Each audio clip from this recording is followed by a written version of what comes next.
as you mentioned, what a way to lead on. Yeah, definitely. And we're really lucky to have all of these.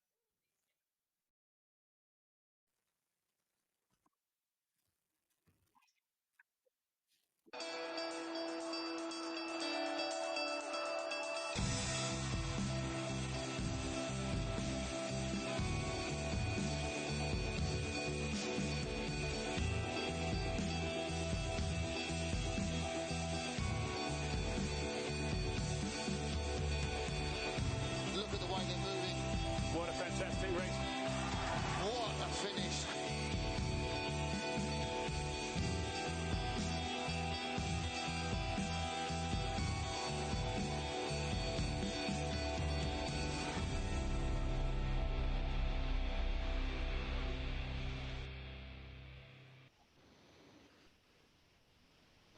Good evening and welcome to day 2 of the 2021 World Rowing Virtual Indoor Championships presented by Concept 2. I'm Sarah Cook and I'm delighted to be bringing you all of the live action from Australia with more than 700 competitors from 63 countries competing in 113 different race categories across the 3 days of racing.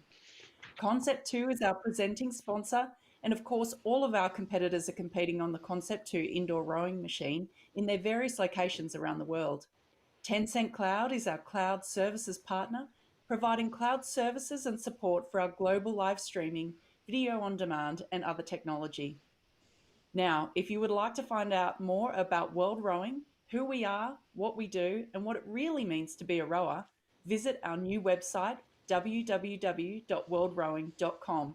And don't forget to tag us in your race photos and videos, or let us know you're watching on Instagram, Twitter, and Facebook using the hashtags #IndoorRowing, #WorldRowingIndoor, and #WRICH. Now, today I'm joined by my co-commentators on the other side of the world in London, Camilla Hadland and Martin Cross. Welcome, guys. Camilla, you brought us the action from day 1 yesterday. What was your highlight? Thanks, Sarah. Great to be back. So many highlights from yesterday's racing. If you were joining us, you'll have seen we had some really tight races, some really high intensity races. But I think for me, the day was bookended by 2 fantastic performances. We had a great race in the women's PR1 category that we kicked off with, and then right at the end of the day, the women's under 23 category, where we had an electric performance from Alexandra Foster of Germany, recording that time of 6:43. Absolutely stunning, Sarah. Amazing. What a great day of racing. And of course, we've got so much lined up for you today. Martin, what are you looking forward to seeing today? Oh, there's so many races, Sarah, that I'm looking forward to. I think in the men's 500-meter race, which is the first up, Phil Clapp, who is the world record holder, an amazing 1:10.5 is going in that one. I'm really looking forward to seeing international rowers like the Olympic champion from 2012, Tim Grohmann, going in the men's 30 to 39. And you know, I've got some mates from my club, I have to say, rowing. My club Molesey rowing in the Masters 40 to 49, Tom Salisbury and Tom Middleton going in those events. Another one, Chris Leonard, the lightweight, going in the 40 category. You know, there's so many races, Sarah. I'm really, really looking forward to them. Absolutely. And today we'll be starting off with the fast and furious, the open men and open women's 500 meter races. Tell us a little bit about the difference, Martin, between 500 metre and 2,000 metre racing. We're about to cut to that first race shortly, but what tactically will they be looking to do in this 500 metre race?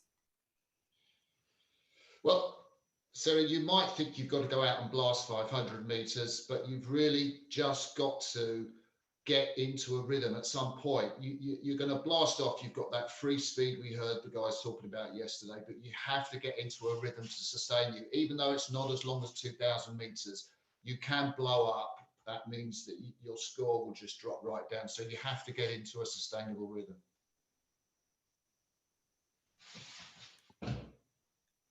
So we can see the competitors there on their machines getting ready for the start of this men's 500 meter event. And as I think you heard, in commentary there, competitor number 17 from Great Britain, Phil Clapp, is the fastest qualifier in this event, 1:11.8, just over a second off his world's best time, which he set in 2020 of 1:10.5. You can see their competitors going through their final warm-up.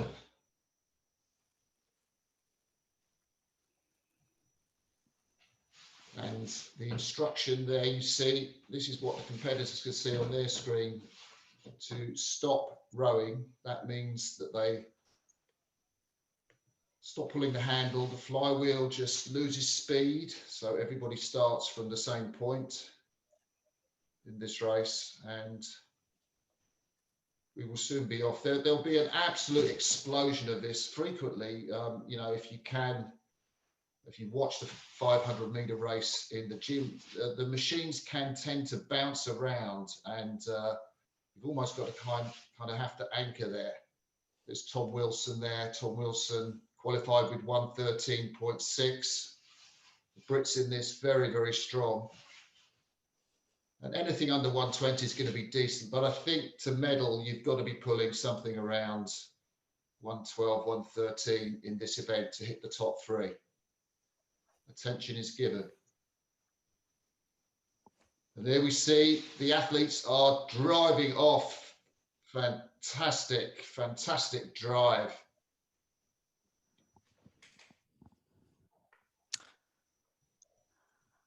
Yeah, a really fast and furious start, like Martin mentioned there.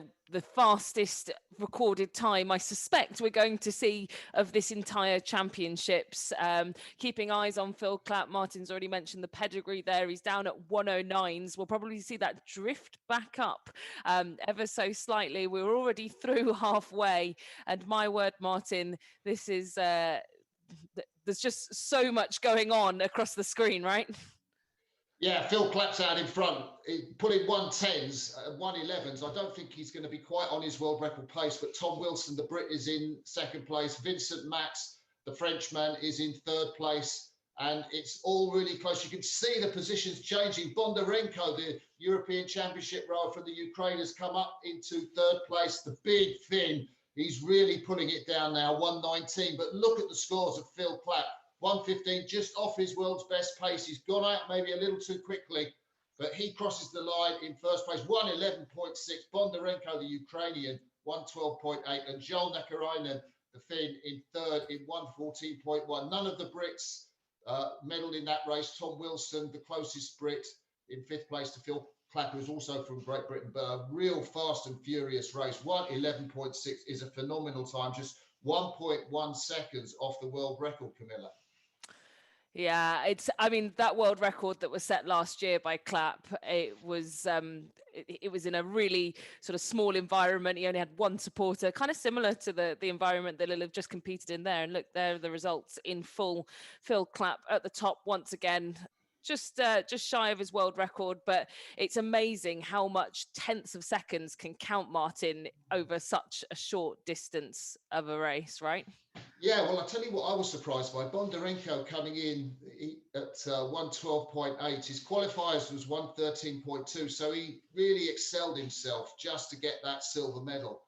And I think, you know, what a great race that was to open. What an incredible race, as you said there, Martin, to start with the 500 metres. Wow, it doesn't get more exciting than that. And of course, we're going to be heading over to watch the women do exactly the same thing in just a couple of minutes' time.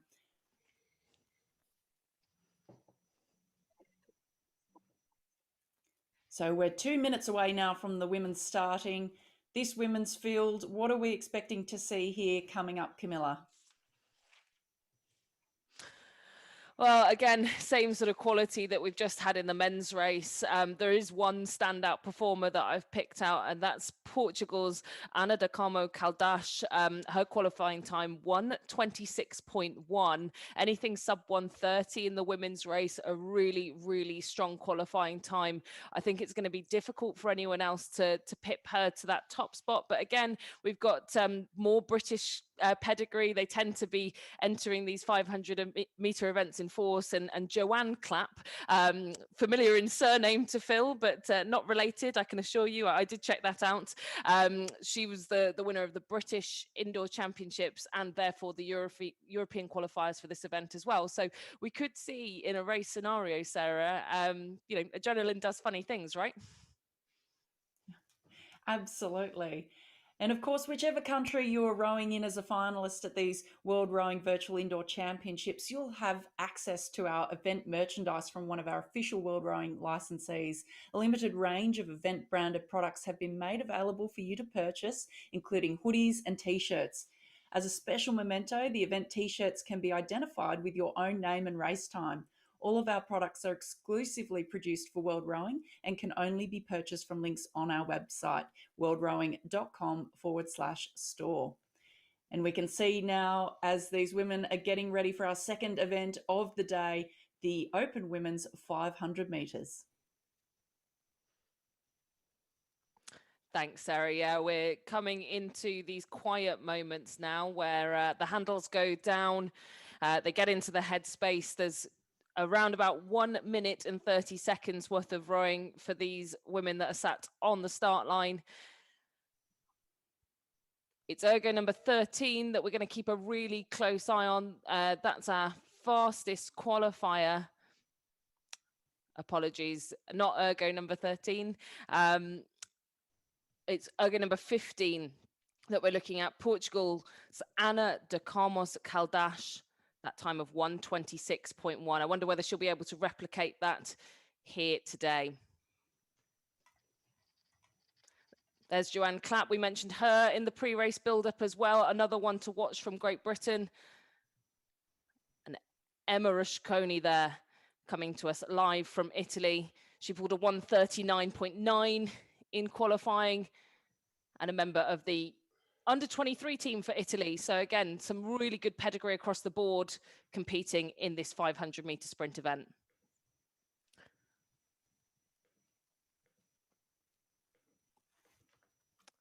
And just that moment of calm. It looks like all of our athletes have now stopped rowing. Those pre-race rituals just starting to come into play. And we'll wait for those words, attention row. And that signifies that all of these athletes can start their race in the most consistent and best manner possible. We had quite a few false starts yesterday, so that's something we do need to be wary of, especially in the 500 meters. People want to get away. Every single stroke counts, even more so than the 2K. You know, there's such a finite amount of them that they get to put power down in this sprint. So it's very tempting to try and pull the chain early the second you see anything come up on the screen. But that resulted in a couple of false starts yesterday. So these athletes just making sure that they're focusing in on what that screen is instructing them to do. That's Jade Spaven there. We can see on the screen, looks like she's in her CrossFit box. Lots of CrossFitters generally tending to compete in these 500-meter events. They tend to prefer the shorter, sharper distances. It looks like we're about to get underway with the Open Women's 500-meter race. And we're off.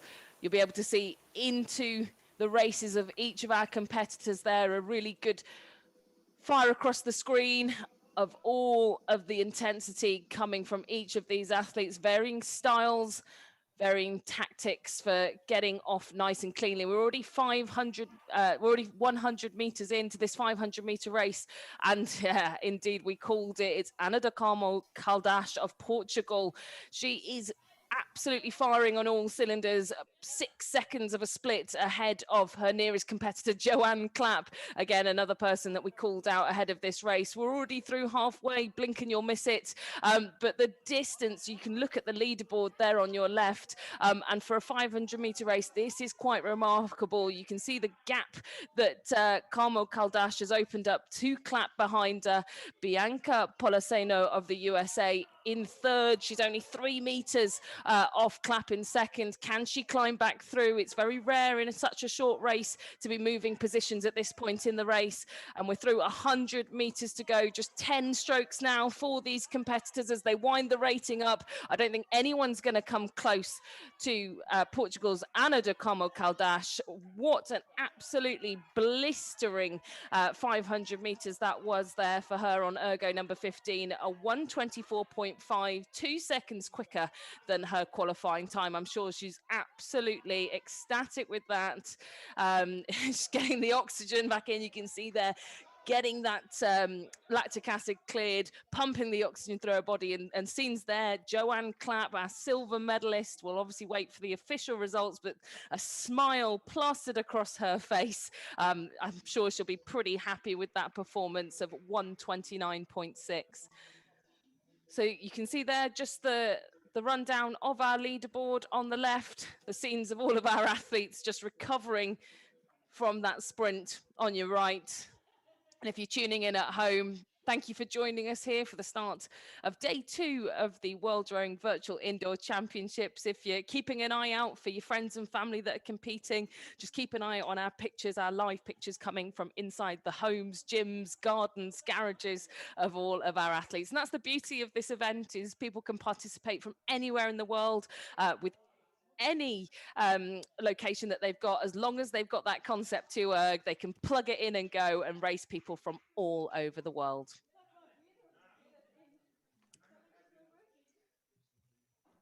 So there we have the results. Unofficially, of course, you can see there in the corner the gold medalist from that open women's 500 event, Ana de Como Caldas of Portugal, in a time of 1:24.5. Silver medal, Joanne Clapp of Great Britain, 1:29.6, ahead of Bianca Polaceno of the USA in a time of 1:29.8, just 0.2 of a second there separating our medalists.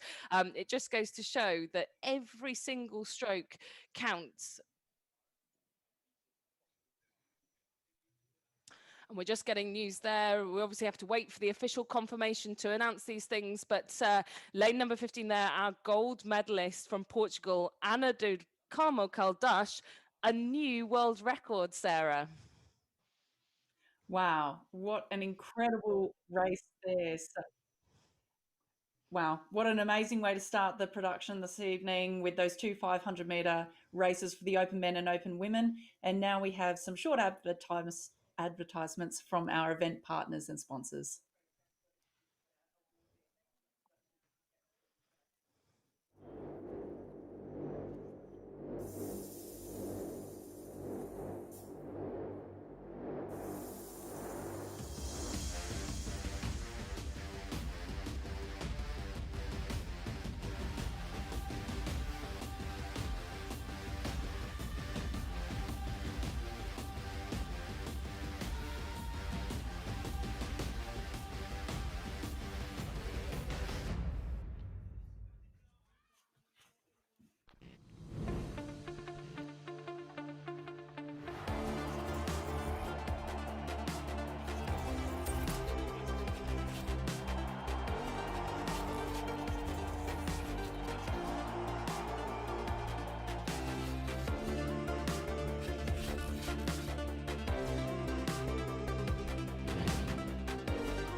And we now have some really exciting races ahead. It's some of our underage events in the 500-meter races. We have the junior or the under-19 men coming up, followed by the junior and or under-19 women after that, followed by the under-23 lightweight men.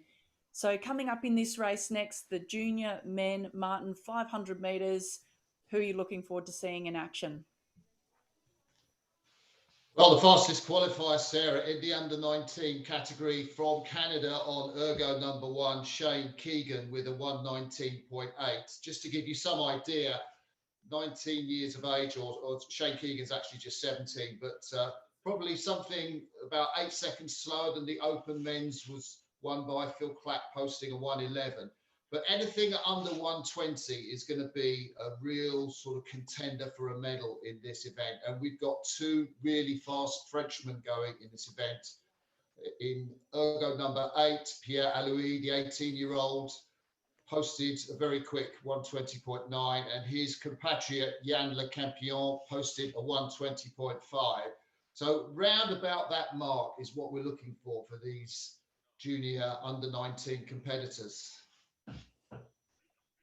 Absolutely. A highly contested event coming up.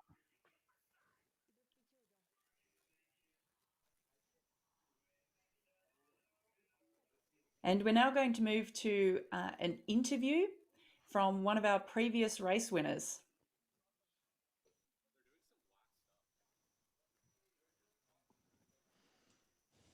It was a nice experience. It's pretty easy to set everything up if you read the directions fine. It's cool doing it virtually, so everyone's doing it at the same time around the world. I PR'd myself, my time. I was trying to stick at 1:17, but at the end, my seat flew out from under me. But no, it was a good experience. I was happy to race against some of these great competitors here. They're you can see them online and stuff, and they're very genetically gifted. Fantastic race interview there from the men's open 500 metre race that we saw a little earlier there, Martin. Yeah, Matthew Stankovic, really interesting guy, an NFL player in America, would you believe? And he's come into World Rowing, and he loves the ergometer, loves those short distances. It was really interesting to hear him talk about that. I don't know if you caught that, Camilla, but he lost his seat in the middle of that race. Yeah, I did. And what a recovery, right? I think if you had another 1,500 meters to race, you could maybe have the time to catch that back up. But over just, a minute and a few seconds, losing your seat like that is, it can be game changing, right? Yeah, absolutely. And I think one of the things you try and do on the ergometer machine is to suspend yourself as much as possible off the seat, but still leave enough weight on the seat to actually bring it back with you. And by suspending yourself, you get your body weight behind the handle and really get everything, those big muscles locked on to get maximum power. So you do want to have a little weight off the seat, but obviously in Matthew's case, a little bit too much, and probably the frenetic rate of striking that he was going over kind of enhanced that.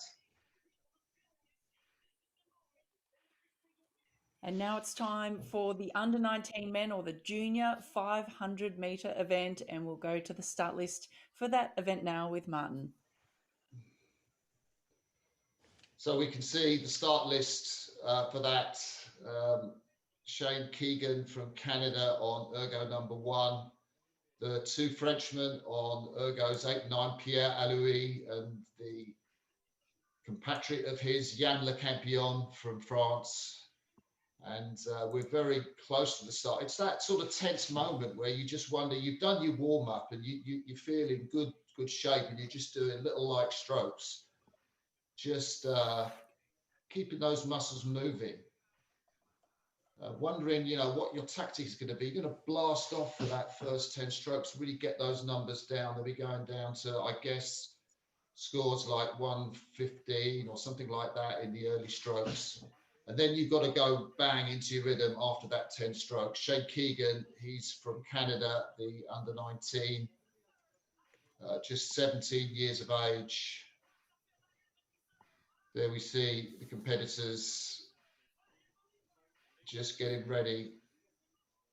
Saw the Ukrainian Andrei Chicheri, 17 years of age, best of 1:23 for him. Goalkeeper there, a little look at the Estonian, 17 years of age, his best 122.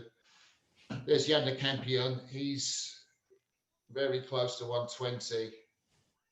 And Harbinder Singh, have a look at the Indonesian, he's came into this event qualifying for Asia with 128.6.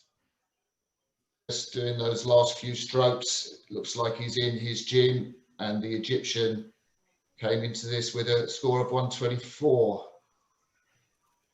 Little look there at the German, WRICH, just 16 years of age for that lad, 123.8 he came into the competition with. Max Elliskov, he's in a gym. The Danish competitor you can see with his flag. Henry Voller there from the USA, the 17-year-old, 125.1. He's going to have to go below that, close to 120 if he's going to medal in this event. That is for sure. The competitors just waiting for that stop sign when they put the handles down and they get ready for their flywheel to slow down, and that will be the first indication that we have that this men's junior under 19 500 meter race is going to get underway at the World Rowing Virtual Indoor Championships presented by Concept 2. Tencent Cloud, of course, our cloud sponsors for this event. And if you're watching this on any social media, just let us know you're watching. Use the hashtag WRICH and let us know what you're thinking and what you're watching. It's really interesting seeing the different environments that these competitors are working in. There's the Frenchman just slapping his legs. He's got his team behind him. You can see three of them there. A lot of these athletes have all got their teams just behind them. Omar Ali there, the Egyptians, 17 years of age, qualified with a 124.2. A lot of athletes are going through. Oh, right. So we're really getting to the business end of this race now. And we can see the sign for attention is up, off. And you were talking about that, Camilla, the number of false starts yesterday and just the tension. They were waiting a long time and there's another false start, Camilla. Yeah, no, Martin, we saw so many yesterday, and I think it is just that tension and the fact that you can't see and have any kind of peripheral feedback from the people that are sitting next to you like you would in a real-time race, right? Like usually you're sat in a gym and you can see when everyone else goes around you. I think just not having that visual, it sometimes kind of jumps the start, right? It causes you to go that little bit before perhaps other people may. Yeah, so the instruction is to stop rowing, and the athletes have got to reset themselves, get ready, and we will shortly be starting. Attention. So there we see the athletes are going off for 500 meters, and the scores there, Shane Keegan down at 112, would you believe, to start off with. Phenomenal from the Canadian on machine number 1. And we can see Artem Zakharov from the Ukraine, second place, just behind him at 113. He looks to almost be overtaking him, Zakharov. Shane Keegan, the Canadian, has dropped back into third place, Artem Zakharov, and the Dane Simentoro Johan Jakobsen. Well, he's just going into third place. Shane Keegan has found an extra gear and he's just going through with 250 meters to go. You can see the ratings really high up there. 51 strokes from Shane Keegan, rating 49, the Canadian. Isn't that amazing? Artem Zakharov at 53 strokes per minute. He's at 117. The Ukrainian is still out in front as we come through into the last 150 meters, just 5 meters in front for the Ukrainian. Shane Keegan in second place, silver medal place, and it's the Dane Jakobsen. No, he's got into fourth place. Jan Le Campion, the Frenchman, we talked about him beforehand, is just coming through with 50 meters to go. He's in that bronze medal position, But is anyone's going? Will the Campion get through? Shane Keegan for silver, and Zakharov, the Ukrainian's out in front. He comes up to the line. It's Zakharov in 118, 119, 119.4 for the Campion. Shane Keegan, fastest qualifier, 119.7. Pierre Aloui, the Frenchman that we talked about beforehand, just comes in 120.5. Boy, was that close. And Zakharov has absolutely blasted the field away in that race. And, well, that's really interesting. Zakharov came in with a best of 121.0. So he absolutely killed that time. And none of those competitors close to the actual world record, which is held by Chandra Sherkogel at 114.9 from South Africa. But wasn't that a fantastic race, Camilla? Yeah, it's very rare that you see people sprinting through others that close to the line. We said it in the last race, right? In 500 meters, once you've set off and you've done your start, it's really difficult then to row through people, right, Sarah? Absolutely. It's hard and fast, and you've got to be in there from stroke number one. And we're going to see another fine display of that hopefully in a moment, because we're about to head to the junior/under-19 women's 500 meter final.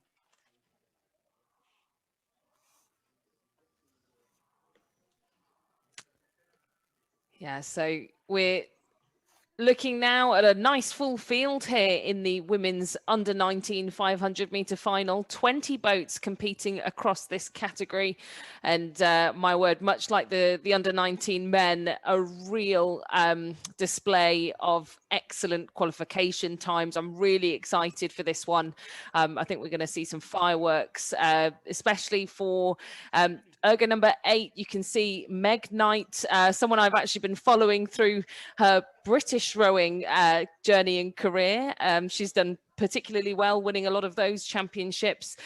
She's also the world record holder for a minute in this age category, and the British record holder for this event in 500 meters. So we're going to keep a really strong eye on her, and I'm sure all the folks at Trenton Boat Club are doing the exact same as well. So hello, if you're tuning in to watch any of these competitors here, I can see plenty of different setups, lots of supporters there for whoever we've got in the middle of our screen.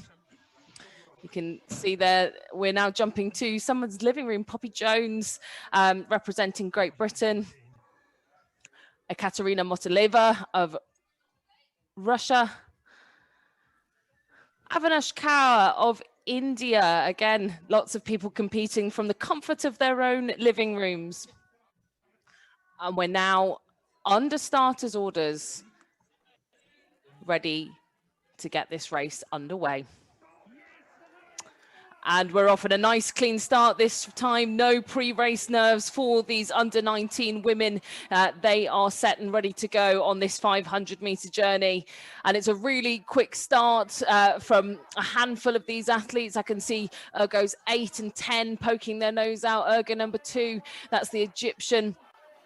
Sarah Mohammed Zafir Sayed Ala said Al-Mazoki in second. She's up at 44 strokes a minute, but there she is, Meg Knight. I did suspect that she'd come through the pack in those few opening strokes, but it's just whether she can hold on to these splits. 127 being matched there by the Egyptian athlete as well, down at 128. We're only just through halfway. 250 meters doesn't sound like far, but it's going to feel like an eternity in the minds of these athletes. They've got to cling on for just another 30 seconds or so now, just over.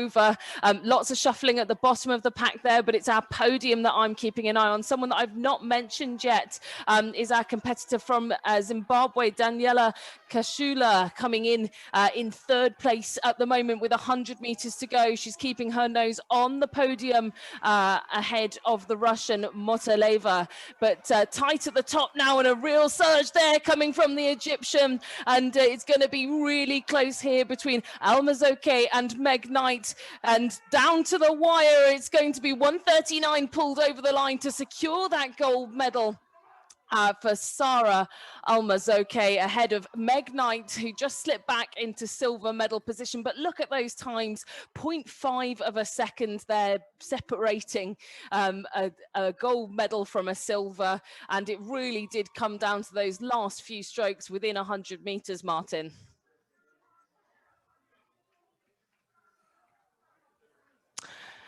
Well, there you have it. There are the results. Unofficially, of course, we will confirm all of those a little bit later on, but a rundown there. Just look how tight that was, even within the top four. Really not much separating those under 19 women. And huge congratulations there to Sarah Mohammed, Zaifa Sayed, Al-Assad Amazuki. And Sarah, I hope that all the action we've got today is as exciting as that race was. We are really firing through these races. We're now moving to the under 23 lightweight men's 500 meter final. Martin, talk us through this one.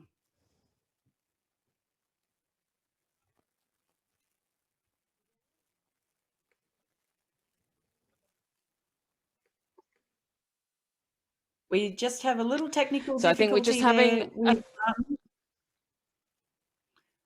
Camilla, do you want to talk us through this race? Yeah, of course. Yeah, little technical difficulty. It happens, right? In the virtual world, we have to be prepared for all sorts of eventualities. But a little bit more of a compact field here in the lightweight men's under 23 500 race, just 10 boats. And having a quick look down the starting line, I can pick out a couple of very quick qualifying times. Particularly, we've got a 1:24 coming from Jaka Malasic of Slovenia, just there in the middle of your picture. And we're underway.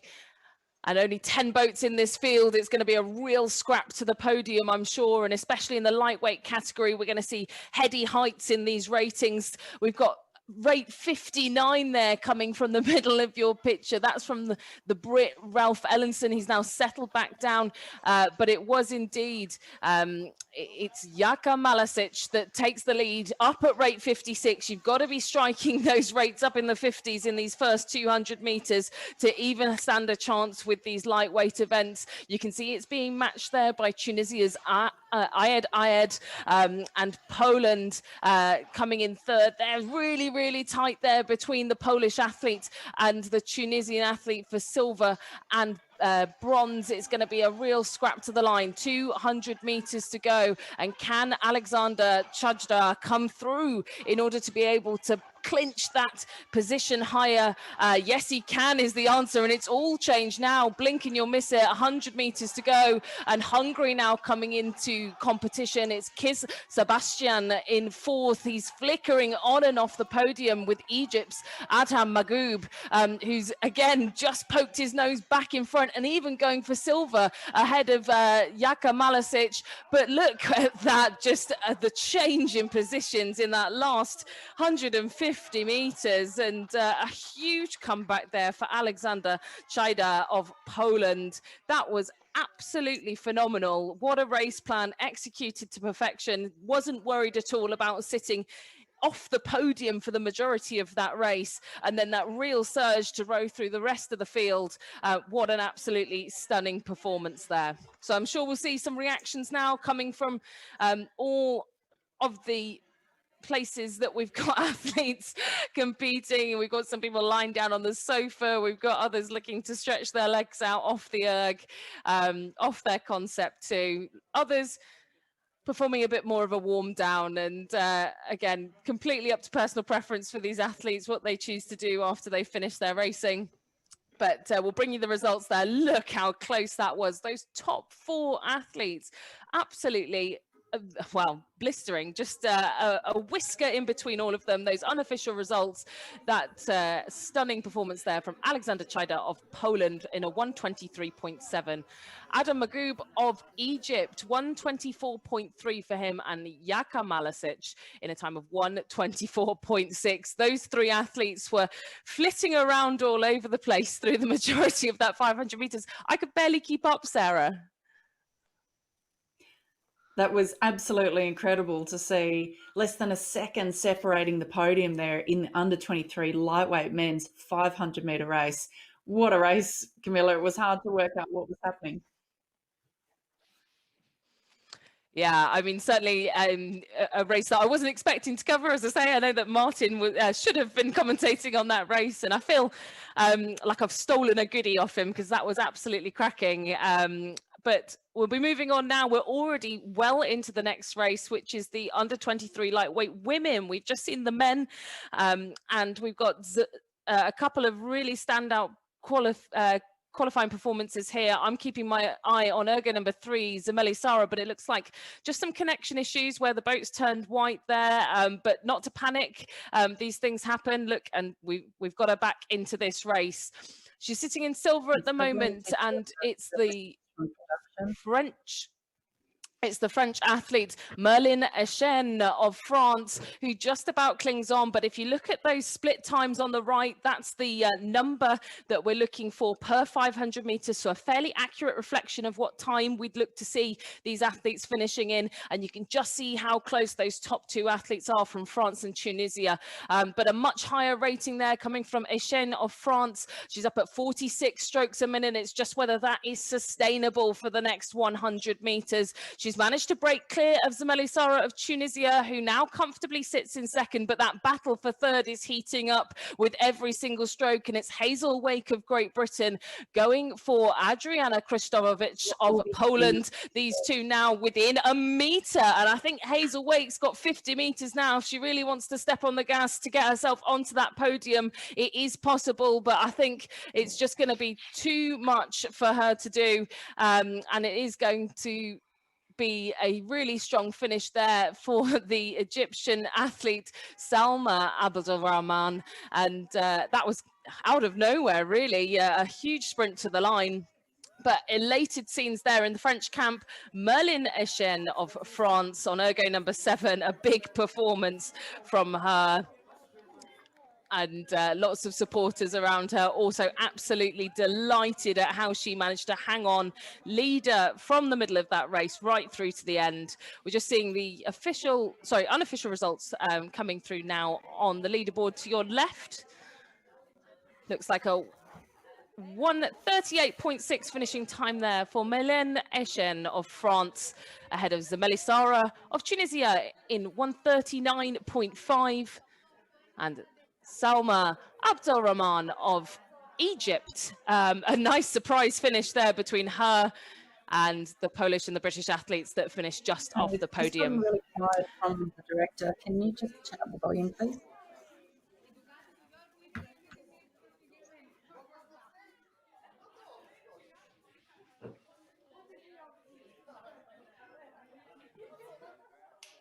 Everyone, just a couple of little technical difficulties there. But we are now about to move to another couple of messages from our advertisers.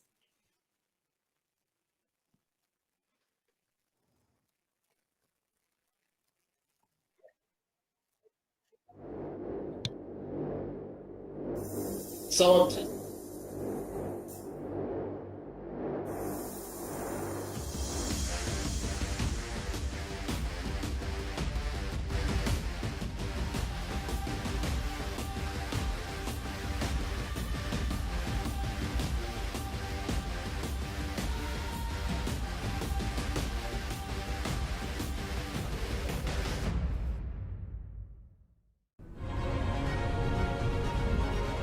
Mississauga welcomes the World Rowing Indoor Championships.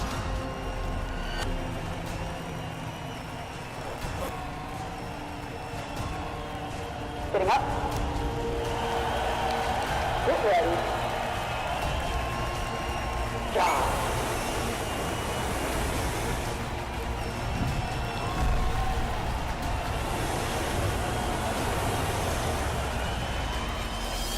See you in 2023.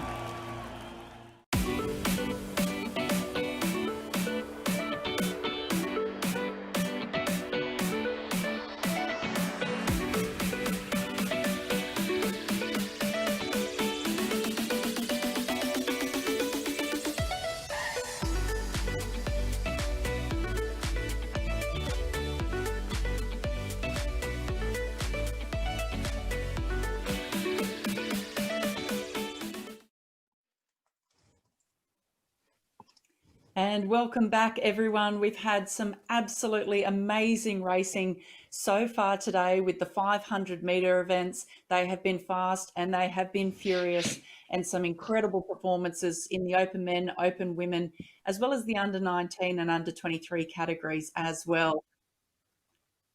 Camilla, what is your highlight from those few races this morning? Oh, well, I think the world record that we saw in the women's 500 meters, I mean, you don't get world records every day, as we were just discussing earlier, right?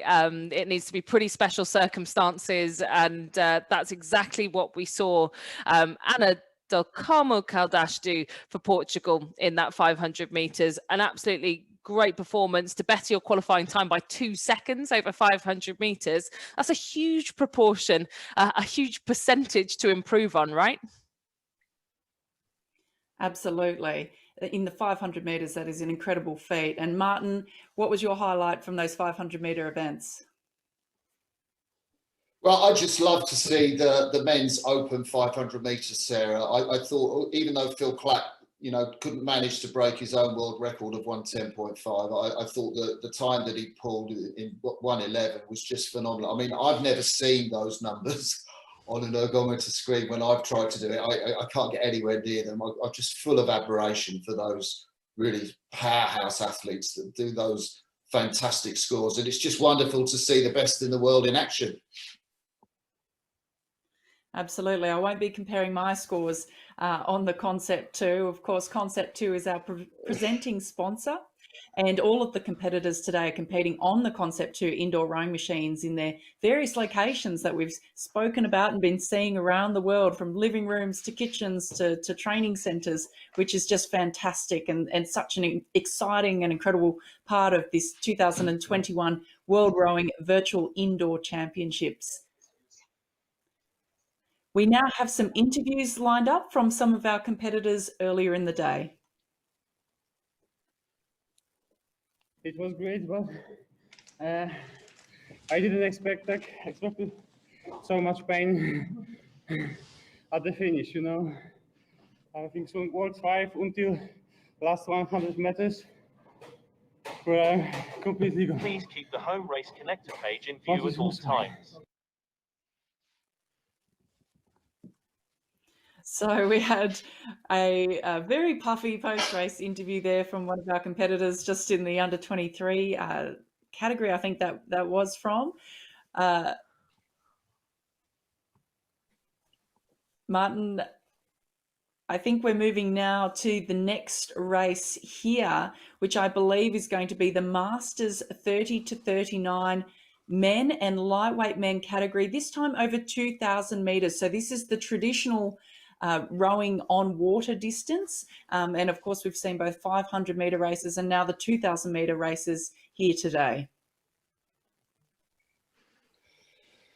That's right, Sarah. The athletes have been given the instruction to stop rowing and get ready for the start, which is just moments away. You can see the athletes in their gyms there, just moving gently up and down. They know that they will be given instruction to pick up the handles, and then the attention sign, which means that the race is off. Paul Marcy, the American, the 38-year-old, is the fastest qualifier for this, sub-6.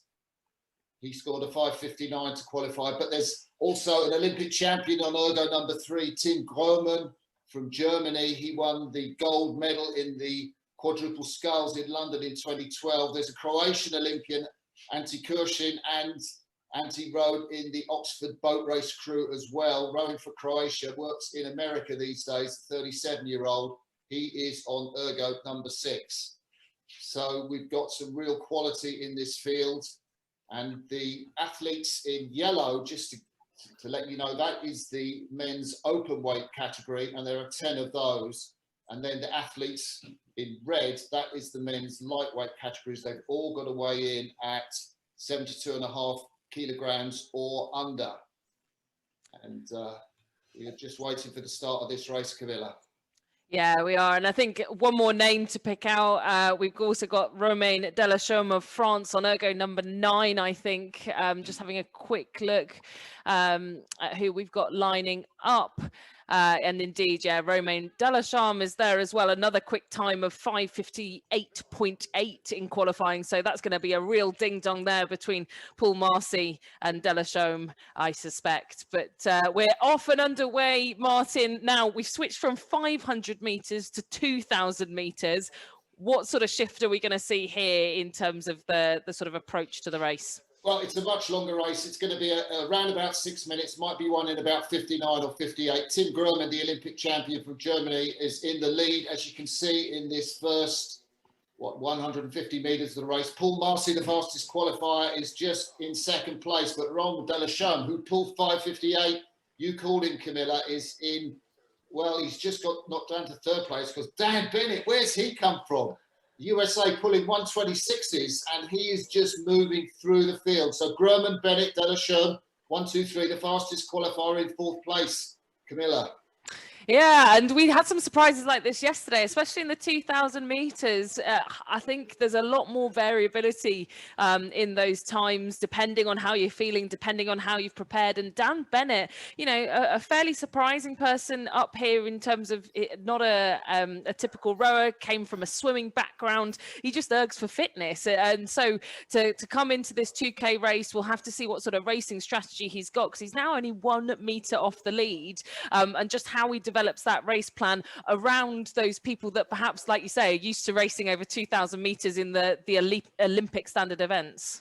Yeah, well, now they're really into their rhythm. Dan Bennett has overtaken Tim Grohmann. The Olympic champion drops back, the 2012 Olympic champion drops back into second place. Tim Grohmann wearing those really high compression socks. You can see him on the top of the picture on the top left. That's Tim Grohmann, looking into a good rhythm, really getting a lot of body lead forward, a lot of reach forward, and then opening out his body to create the power as he goes through. But he's 6 meters behind Dan Bennett in second place, and Romain Delachaume, the big Frenchman, is now drawn level with Tim Grohmann. I think Tim Grohmann is going to really struggle in the third quarter in this race. He drops back into third place. He's got a good lead on the American Paul Marcy, though, Camilla.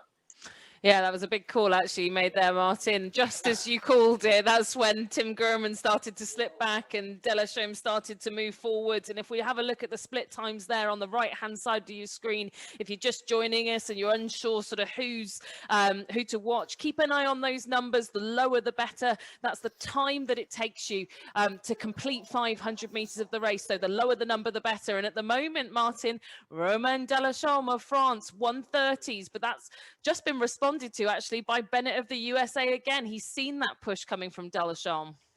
It's really interesting if you can actually see the push and sense it. And really, when we get through the 1,000 meter mark, that third quarter is absolutely crucial, because the athletes have got to be into their rhythm, but they've got to find something extra as they go through the 1,000 meters into this third quarter. Rates down at 31 for the leader, Dan Bennett. He looks quite confident out in front. Romain Delachaume, he's got the 5:58 in his back pocket. So I would imagine that Delachaume is going to need to make a move in this third quarter unless he's got a dramatic sprint. Tim Grohmann is just hanging on by his fingernails to that bronze medal position from Paul Marcy. Ante Kusin, the Croatian, is moving up, but I think he's off the medal pace unless he can throw something in this third quarter. Yeah, it's a fair distance to make up for the Croatian Ante. 10 meters to even make it in with a chance of being near the podium. I think he's just left himself with too much to do, closing in on 750 meters to go. But this race is really hotting up at the front of the field. I think any one of these three leaders from the USA, France or Germany could still win this, Martin, because they're all within 10 meters coming into 500 to go. And I think it just depends on who's paced those first 3 quarters of the race to perfection to allow them to unleash a sprint, right? Yeah, the 32-year-old Frenchman, rating 33 at the moment against the American out in front. 132 is the American, and as he comes into the last quarter, he's pulling away from the Frenchman. What a great paced race by Dan Bennett. That was absolutely fantastic. Tim Grohmann still in third place, this time from another American, the fastest qualifier, Paul Marcy, as they come in with 500 meters to go, Camilla. Yeah, 500 meters to go. That's where we're going to start to see those numbers creeping up on the stroke rate. That's that number next to the split time. We can see 32s, 34s now starting to creep up across the board. And the higher that number, the more strokes they're taking in this last 500 meters. And that's going to really count when the race is this close. Groman's already pulled back to pull ahead of Delachon once again. What a great comeback. He'd really settled in that third 500. But I think part of the race plan. But here comes Paul Marcy, Martin. Whoa, Paul Marcy's coming back in, and Tim Groman is there just right up with about 250 metres to go. There's only 4 metres between Tim Groman and Dan Bennett from the USA. You can see Groman on the machine. You can see the two of them there. Groman really accelerated that lever towards the finish. What a sprint. He's down at 127. There's 2 metres, Camilla. Less than 30 strokes to go now. 1 meter for Tim Groman. He'll be able to see that ticking down on the screen. And when you're the leader, you can only see your name. So Tim Groman is pushing to see just his name as the leader of this race. He keeps going for it, but Bennett keeps holding him off. They've both gone down now to 126s, 127s. Less than 10 strokes to go, Martin. Yeah, this is where the Olympic experience come in. Dan Bennett still leading Tim Groman. Down at 125, he's gone through to the lead. In the last few strokes, Tim Groman of Germany, the 2012 Olympic champion, crosses the line. Is he in first place? 129.1, 129.2. Dan Bennett in a silver medal position. 5:56 overall time for Tim Groman. Paul Mercy takes the bronze medal in just over 6 minutes. But what an incredible race. That's got to be the race of the day, surely, Camilla. Got to be the race of the day. That was so exciting, and in a 2K race to be that close with 250 meters to go. You know, you tend to think of 2Ks as being much longer, much drawn out, much more space between those positions, especially within the within the sort of individual sport, right? And here on the ergo, but that was just great to watch. 1 meter coming into the line and perfectly paced there by the German. That was great stuff. Yeah, and Tim Groman, I think last rode in 2017. I saw him in the World Cup race, so he's really been on the circuit quite recently. But that experience, that's what told. Back to you, Sarah. Wow, what an absolutely incredible. Camilla, who's getting special mention? Oh, sorry, I was just going to say, probably a special mention. We were so wound up in the open event there that the lightweight winner was just being shown on our screen. Yet another German, plenty of pedigree coming from the German athlete, Sebastian Kleinsorgen of Germany, 6:18.8. That's a rapid time for someone who's only 72.5 kilos, Sarah. Absolutely. Great for pulling that up. Thanks, Camilla. As you're saying, it was just, we were all consumed by that incredible race there for the open men. Only 0.1 separating those two competitors from the gold and silver medal. Absolutely amazing over 2,000 metres. Yeah, and as we wait for the official results.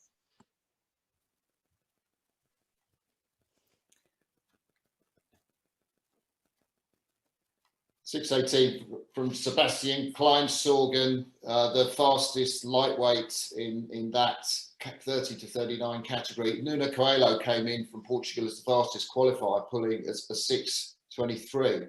And you know, I think that's a fantastic score in this category, off the world records pace, but pulling a sub 6:20 for Sebastian Kleinsorgen as a lightweight, that's a great score. I think that he's absolutely nailed that.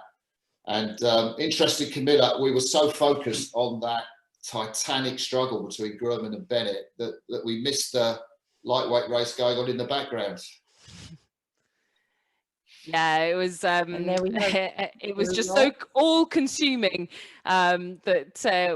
but look, I think that Sebastian Kleinsorgen had a pretty strong buffer there, won that race by 5 seconds. But we'll jump now, actually. We've got those open results of that race that was totally awe-inspiring. A win there for Tim Groman unofficially in a time of 5:56.7, our first sub-6 2K of the day. Dan Bennett, that race leader for the majority of those 2,000 metres in second, and then Paul Marcy slipping into third.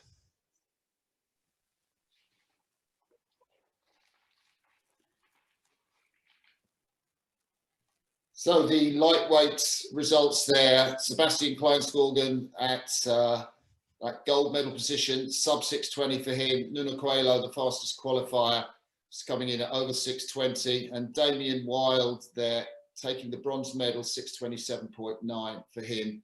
Confirmation of the results in the Masters 30 to 39 lightweight men category at the World Rowing Virtual Indoor Championships.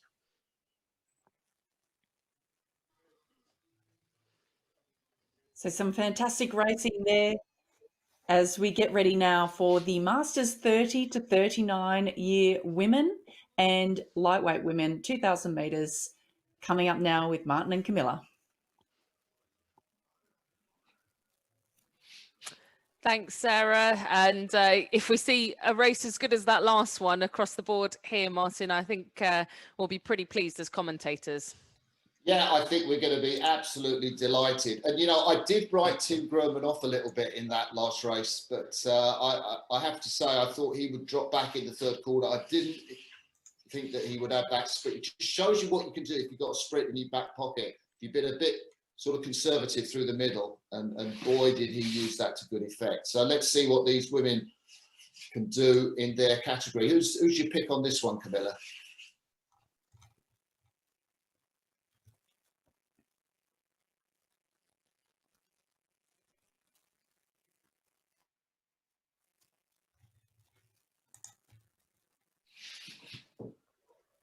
So just a little hiccup in this race. We see that this race is going off.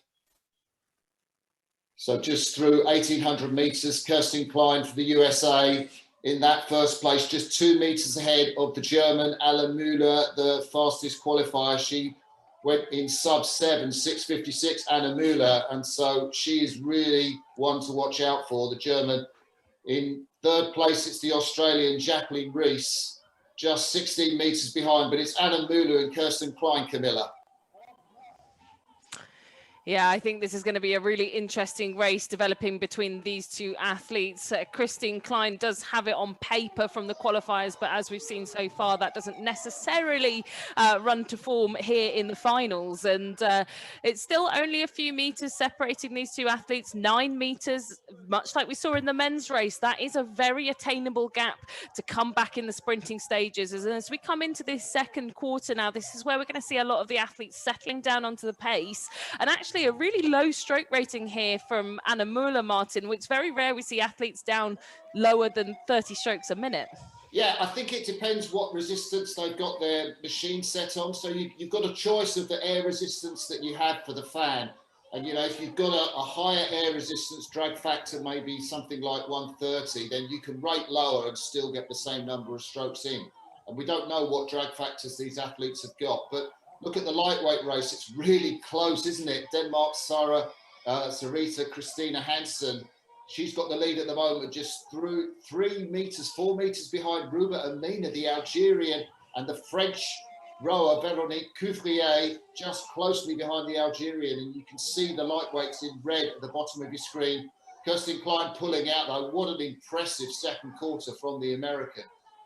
Yeah, hugely impressive to step on in that second quarter after the initial sprint. You can just see there how long and strong, like a metronome, 32 strokes a minute. That stroke rate has not changed since I've looked at it again and again. And you can see there in comparison to the rest of the field, just how rhythmical she is. Looking now, you mentioned the lightweight race, actually, Martin, I'm going to jump there because there's a really, really close competition going on for the podium spots, and only 8 meters separating first to third. Sarita Christina Hansen of Denmark, somebody that we've seen time and time again at these indoor championships. She's performed really well across the board. But I actually had my eyes initially on Ruba and Nina of Algeria. She performed the fastest qualifying time, a 7:28. We'll keep our eyes on the clock to see whether she can get anywhere near that. But as again, like we saw in the men's race, someone that's competed at the Olympic Games, I think Nina's going to have that experience. She was at London, she was at Rio.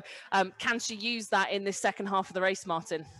Well, she's only 5 meters behind Sarita Christina Hansen from Denmark, and they're both pulling the same splits. Going through the 1,000 meters, the lightweight's just about to pass that mark. Kirsten Klein in the open weight race is well through. She's got 100 meters past the halfway mark, and she's leading well. But I think if you're going to have that experience, the third quarter is where it's going to pay. And the Algerian, let's see, we expect her to make a move back on the Dane, but the Dane has really responded, just pulling down those 151s, both rowers at a similar rate of around 32, 31 strokes a minute. But as you said, in the open weight race up top at the yellow boats, you can see that Anna Müller's down at that 29, that low rate of striking. Don't think she's got it in the tank to get past Kirsten Klein, Camilla. Yeah, 50 meters, and that's growing with every single stroke. She just looks so strong, doesn't she, Kirsten Klein?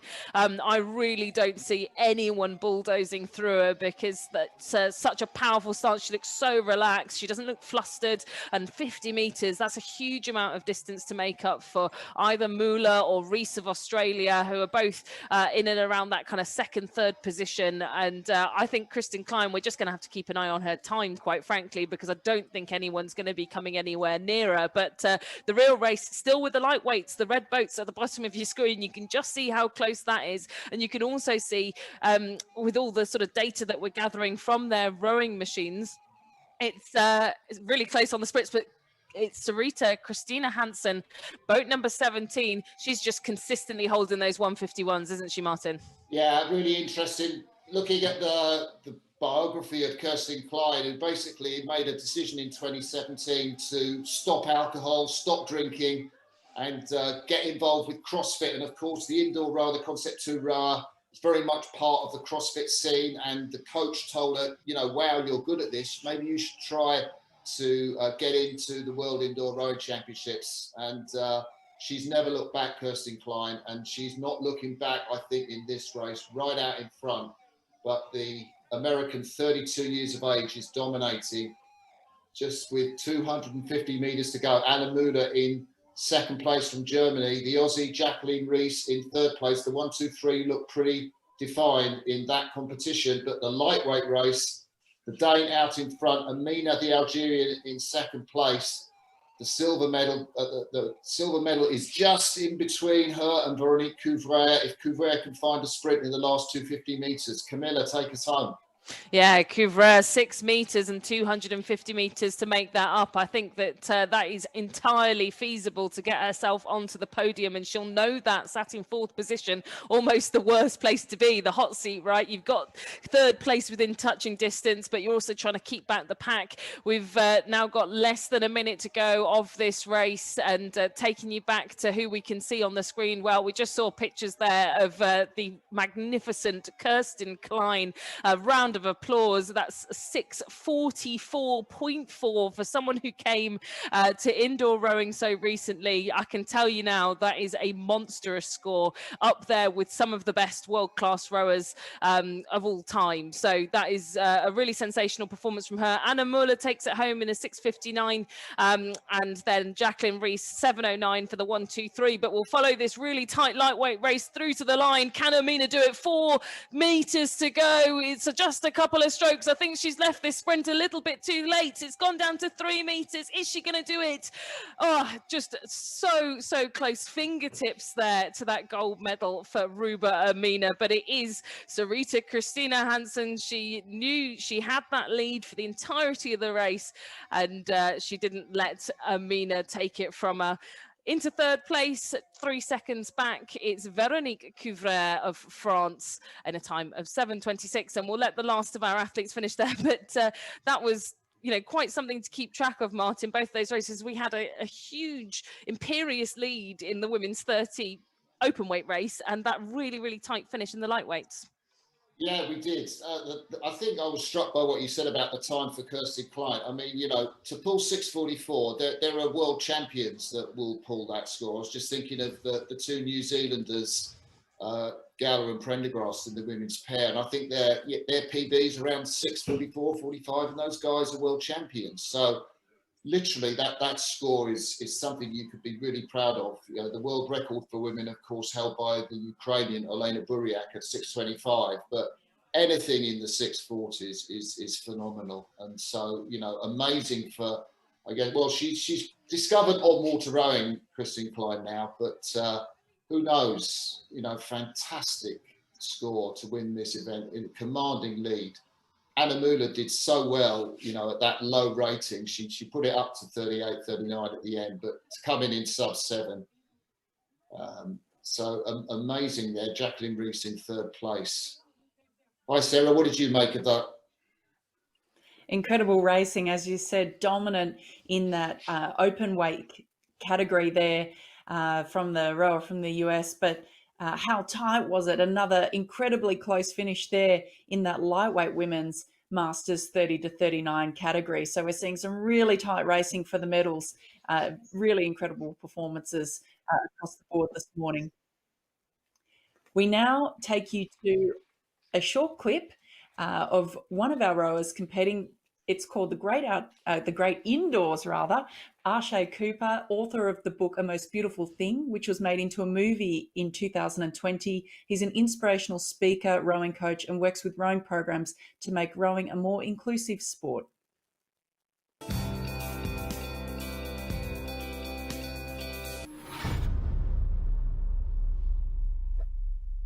You've had a really busy 2020. Your book, A Most Beautiful Thing, was made into a movie by actually a U.S. Olympic rower, Mary Mazzio.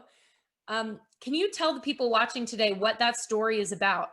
Yeah, the story of A Most Beautiful Thing is my journey as a young teenager in a community on the west side of Chicago, a place where talent is everywhere, but access and opportunity is not. You have a motto on your website. It is rise, represent, repeat. Can you tell us a little bit about what that means to you? Literally means rise. We get up early in the morning and it's early, but regardless of, we have to rise, right? And at the same time, that rise means regardless of choppy water, regardless of what we're going through every day, regardless of COVID, we still go to work. We still have to rise. We still have to get up and make things happen.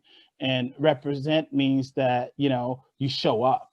You just show up after you rise. And not only that, you represent yourself, your school, your family. Hopefully we can leave a mark in such a way that the next generation can pick up these lessons and do it 30, 40, 50 years from now.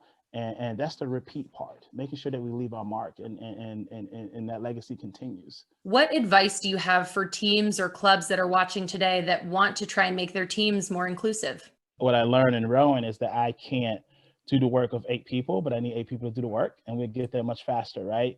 And in that 8 is 8 different individuals who come together, who different personalities, different heights, right? Maybe different cultures, and they make it work and they move together. And I think for an organization, it has to be people not only involved in the boathouse, but people that are involved in the community.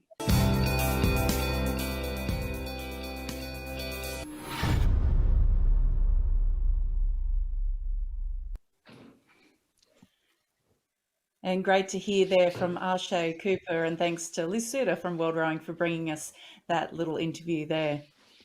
And coming up next, we have another race for you. It is the Masters 40 to 49-year-old men and lightweight men, once again over the 2,000 metre distance, and it will be Camilla and Martin once again bringing you that race.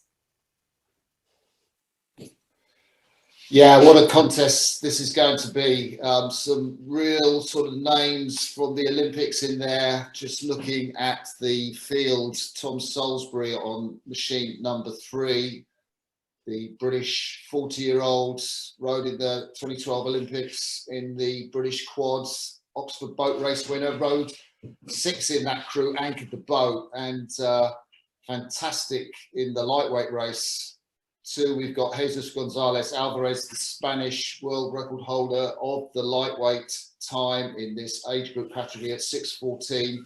He goes in this race as well. And my club mate at Molesey, Tom Middleton, on machine number 20, a veteran of the Sydney Olympics, 44-year-old, goes on machine number 20. Martin, I know you've been looking forward to this one. It's all your mates. But no, some really interesting little movements. I'd actually jotted down a name that isn't appearing on our start list. So I think he must have pulled out. Graham Benton. That's a big loss to this event, Martin. It's a massive loss to this event. Graham Benton pulling 6 minutes to qualify for this competition, but the British record holder, well, he's not going to appear, so that's a surprise. Always entertaining to watch Graham Benton rowing, but we're nearly on the start now. The rowers have been given their instructions to stop rowing. They're sitting ready, as we can see, and this 2K race is shortly going to be underway. There we go. The row's been given. You can see the athletes driving off, and high rate of striking just early doors. Tom Salisbury, the Brits, seems to be in the lead in the men's open category, but Michael Marsh from Australia going through. There we see Anton Grasso, the Slovakian, ahead of Tom Salisbury, just 1 metre, 1:24. The Slovakian is pulling some enormous splits in the first 500 metres of this race. I don't know what that's going to cost him later down the track. Michael Marsh in third place, Tom Salisbury in second, and Alvarez in second in the silver medal position in the lightweight race, and his fellow compatriot Juan Zundiegui Guarans is in the lead as we come up to the first 250 mark. But it's early days in this race, Camilla. Yeah, early days, but I think that Anton Grasil of Slovakia, a really quick qualifying time, but I was spying his PB, 5:44. This man can pull on a good day, which is, again, the heady heights of the best in the world. So I think we're going to be keeping eyes firmly glued on Ergo number 2 in the Open Men's 40. But look at this race between the Spaniards in the lightweight race, 1 metre separating them, Martin. It's incredible, isn't it? I would take Jesus Gonzalez Alvarez to come through to really dominate in that second quarter. He's just a metre behind and he's got the experience, but at the moment Gonzalez Alvarez is pulling slightly lower splits. Yeah, he's gone through. Look at that, just taken that first place. But one thing, Sarah, I think, is really interesting about this Slovakian Anton Grasil is he's a former flat water canoeist, and he has medals in the World Championships for Slovakia back in 2002. So at the moment, we've got a former flat water canoeist leading an Olympic rower in this men's 40 to 49 category. And isn't that a turn up? Yeah, huge turn up, and I think some of the on-water rowers certainly do get called canoeists quite a lot, right, by people who aren't within the sport, and it's shrugged off. Canoeists use their arms, rowers use their legs, but look, this just goes to demonstrate it doesn't really matter as long as you put in the training. You can do whatever you want to do, and that's exactly what Anton Grasil is doing. 1:32 consistent split, but actually keeping an eye on what Tom Salisbury's doing just behind him. He's edging that split down. 1:31, Martin. I wouldn't be surprised to see Salisbury just, clambering back in this this next 500 meters. Yeah, Tom Salisbury there, but Marcos Cesar Morales Sarmiento, the Spanish rower, also competed in the Olympic Games for Spain in the coxless pair, and he's just 3 or 4 meters behind Tom Salisbury, and this is going to be a tremendous race between these two for the medal positions. I think the other Brit Cane Stringer out of it for the medals, at least in 4th place ahead of Michael Marsh from Australia, but Alvarez, the Spaniard, and just creeping in there is the Molesey man from the Molesey Legends, the ex-international rowing community. Tom Middleton is there in 3rd place. I thought he might pick up a medal. I don't think he's going to get through the 2 Spanish, but if he could just stay ahead of the Dane Christian Mulvey, Tom Middleton and his sons will be watching practically all of Tom Middleton's family row, and they will be cheering their dad on at home. Yeah, it's great to see all the supporters inside the lives of these cameras that we've got set up. Brilliant to be able to see. But 2 lone wolves we've got now. Tom Salisbury on the bottom of your screen, Anton Grasil on the top of your screen. And that's where the race is closing in for the gold medal. Salisbury's made up a few meters now. He's been really religiously sticking to those 1:31s. He's 5 strokes a minute higher than Grasil of Slovakia. But he's putting in the work in this third 500 and closing that gap, Martin. Yeah, just look how high Grassel's drawing his handle up, the Slovakian, really almost up to his neck. And, you know, the rowers train at that and just try and get the extra bit of pull that can achieve. You don't row like that in the boat, your handle will come much more low down. But you can see Tom Salisbury not rowing quite as high up with the handle, but a higher rate of striking.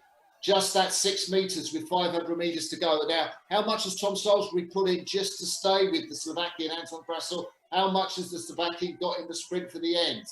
Marcus Cesar Morales Sarmiento is still there in the mix, Camilla. Yeah, absolutely. There's only 6 meters separating Sarmiento and Salisbury as well for those silver and bronze positions, but I think that with 400 meters to go, you're absolutely right. We just got to see whether Grassel's got enough to hold on, because Salisbury continues to close, and actually just a little bit of a flicker there as Grassel starts to mount his sprint, and I think he has been saving something. He's gone down to 129s. Salisbury can't respond. Sarmiento also now pulling less on the split than Tom Salisbury, and could even in fact row through. They've pulled level, Martin. I think we could see Spain here coming through into second in these final 250 meters. And looking at the lightweight race, Tom Middleton pulling into second behind Alvarez. He's managed to split up the Spanish interest in that lightweight race as well. That's a fantastic row from Tom Middleton. I didn't take him to get through that second Spaniard. Jesus Gonzalez Alvarez out in front as we come into the last 200 meters. Anton Grassel down at 124s. Marcos Cesar Morales Sarmiento at 122s. I'm not sure he's going to close on Slovakian. Tom Salisbury, well, he's going to hang on for that third place. Grassel, the Slovakian canoeist, he takes this with a sub-7, 6:58, 5:59 for the Spaniard. Tom Salisbury just over 6 minutes. And as we come up to the finish of the lightweight race, let's see who gets that. It is Jesus Gonzalez Alvarez in 6:50. Wow, that's just off his world best pace. What a pull that was from the Spaniard. And Tom Middleton, he will be delighted with that. 6:18, sub 6:20 for the multi-legends man to come in silver medal position. 6:24 for the third Spaniard, Juan Ziggy Gurans. Well, great races all round as the final competitors complete their 2K in this race, Camilla. Yeah, my eyes were just scanning up and down that leaderboard the whole time. I was jumping from the opens to the lightweights, just because there were great races going on in both. I was really interested to see that Grassel still had that sprint left in the tank. I just wasn't sure, you know, what his race plan might be, whether it was just to go out hard and hold on. But no, he absolutely struck it to perfection. And the highlights now that we're going to see into some of those strokes that were taken throughout those 2,000 meters by all of our competitors there. Those were our top few athletes in the men's 40, and a bit of slow motion footage that we've captured of our lightweights as well. There's Tom Middleton, who moved into silver medal position ahead of this man there, Guimarães of Spain. Yeah, it's really interesting to see how much you see on Tom. Well, there's the unofficial results, Camilla. The Slovakian kayaker in top place there. Yeah, the canoeist, I think. Was it canoeist? Anton Grassel of Slovakia, 5:58.7. A big score. Anything sub 6, like we say, a really monumentous score. Then we've got Marcus Cesar Morales Sarmiento for second place, ahead of Tom Salisbury in third. Unofficially, Sarah, that was interesting on both sides, but I think we've actually got some results coming to us from the lightweight race that we've just seen.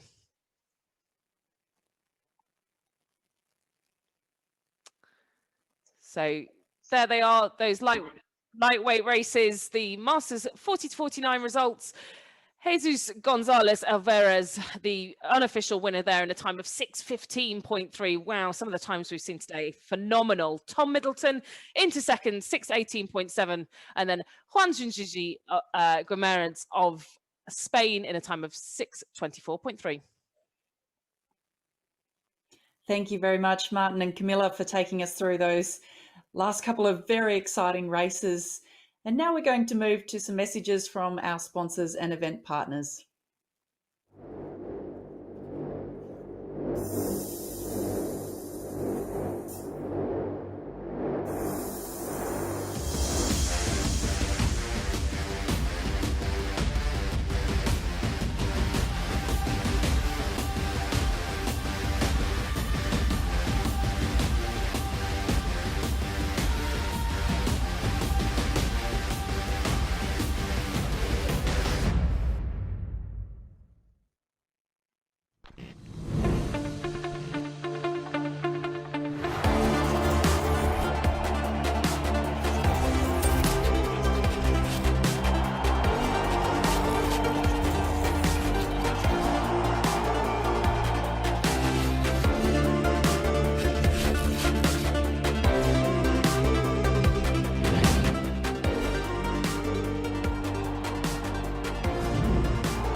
Welcome back to day 2 of the 2021 World Rowing Virtual Indoor Championships.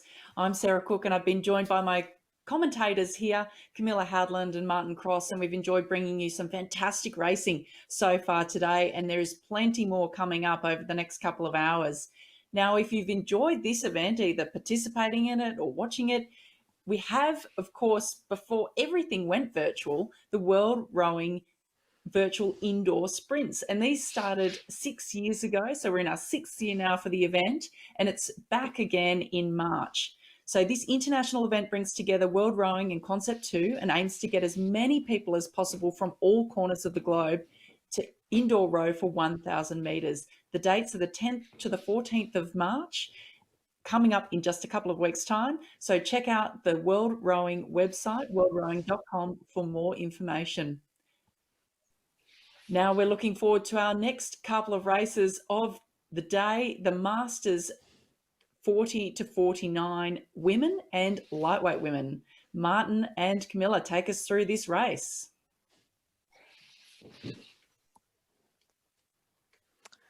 Thanks, Sarah. Yeah, we've got the women's 50, I think, on the screen now, actually, but apologies, no, sorry, women's 40. You were absolutely right.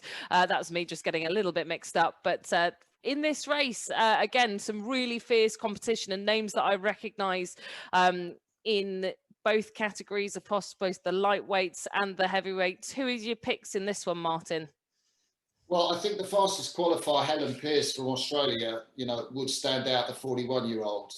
But next, she's on machine number 4. But next to her, Debbie Flood. Well, that's a very familiar name to anyone that knows anything about rowing. The former British World Quad Sculls champion, Olympic silver medalist in the quadruple scull. And she qualified, I think, a slightly slower time than Helen Pearce. Helen Pearce was a sub-7, 6:56, which is phenomenal. Debbie Flood, close to 7 minutes, 7:09. But it'd be interesting to see the competition between those. And we do know that a lot of the athletes are going beneath they're pulling beneath their qualifying time on these events.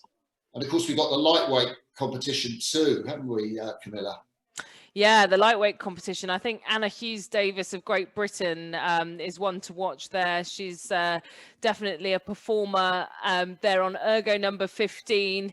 Her time in the qualifying rounds, well, it was absolutely lightning fast, and we'll see if she can replicate that again. But we're off the start, a mix of both lightweights and open weights you can see on the screen here. And once we pull back to show you the leaders board, you'll be able to see all those little boats getting into formation, ready to embark on this 2,000 metres. And we'll get a bit of a sense once we hit 250 metres gone, Martin, of who our fast starters are. Yeah, Debbie Brewer from the UK out in front, pulling 141 splits. And that's, well, if she can maintain that, that's going to give her around about a 650, I think, in this 651, 652. Helen Pearce, the fastest qualifier, just behind, tracking 3 metres. And it's the American Morgan McGrath, 13 metres behind them. And that's all to play for in that race. Definitely all to play for. And interesting that our 2 leaders both came through the qualification system via their regional qualification regattas, so their regional events that they had. So for Helen Pearce, she came through the Oceania qualification rounds. Debbie Brewer came through the European qualification rounds, and both coming to meet here at the finals to go head to head. But yeah, really close race, 2 meters between them. And looking down at the lightweights, my pick actually, Martin, currently being led out by the American. Yeah, she certainly is. Elizabeth Carson from the USA, the 41-year-old. She is one of the owners of Concept Fitness in New York. She's a competitive CrossFit athlete. And she is right out in front there of the British Anna Hughes-Davis and Linda Bredell in 3rd place.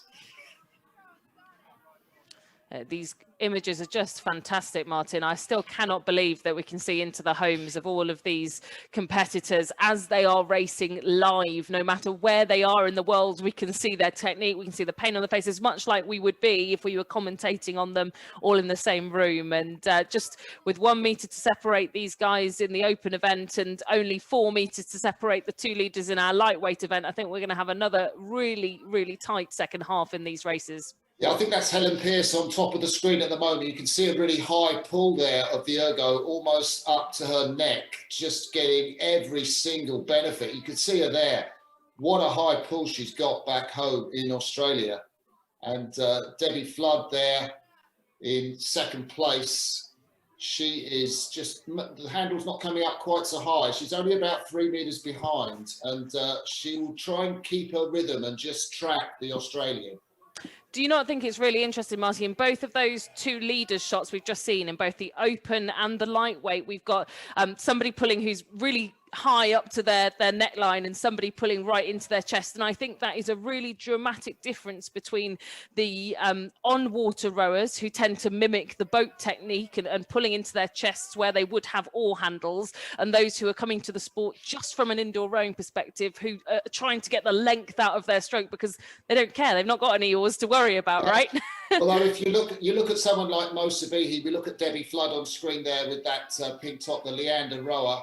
And that's the one too. Helen Pierce is on top of that screen. You can see with that high pull. But talking about rowers, I've watched Mo Sabihi, the British Olympic champion, who's in the current British Olympic squad, and he pulls his ergo right up to his chin as well. And I talked to Jürgen Grobler about that. Why do you allow the guys to do that? And he said it's very hard to stop them. He'd like them to pull low like they're in the boat. But, you know, if they can get a higher score by pulling high, they will do. Yeah. And I think that's something that we're probably going to see develop through all of these categories, right? As indoor rowing grows as a sport, as people come to it from different avenues, we're going to see the technique change, much like it's evolved as an on-water sport. And we'll find different ways of getting the most out of these strokes. But heading back to our race now, it's the lightweights that we've got on the screen, and hard to pick between them here, Martin. Anna Hughes-Davis just 3 meters out in front. Isn't that going to be a close race? And Anna Hughes-Davis, 42 years of age, qualified through the open pathway, a time of 7:11 for this event. And she's got that 4 meter lead over the American Elizabeth Carson. Yeah, she's managed to row through Carson in that second 500 meters and trying to extend the lead now into the third 500 meters. If we're splitting it into quarters, her race pace looks like it's gradually building from section to section per 500 meters. And she's now dropping those splits. She's down at 149. She's rating lower than her American counterpart in that lightweight race. And she's managed to extend that distance. You can see the meters ticking up. But as we look back now to the open race, well, we've got another player coming in here, Jordan Falcone of the USA, Martin. She's crept in to draw level with Debbie Brewer.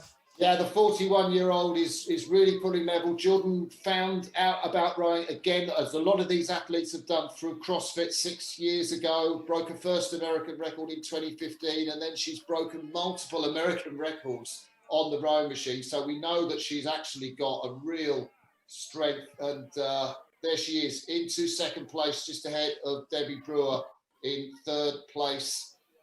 Very little to choose between them as they come into the last 250 meters. Helen Pierce looks out in front and set for that, just that high pulling style to take her to the gold medal. Jordan Falcone in silver medal position.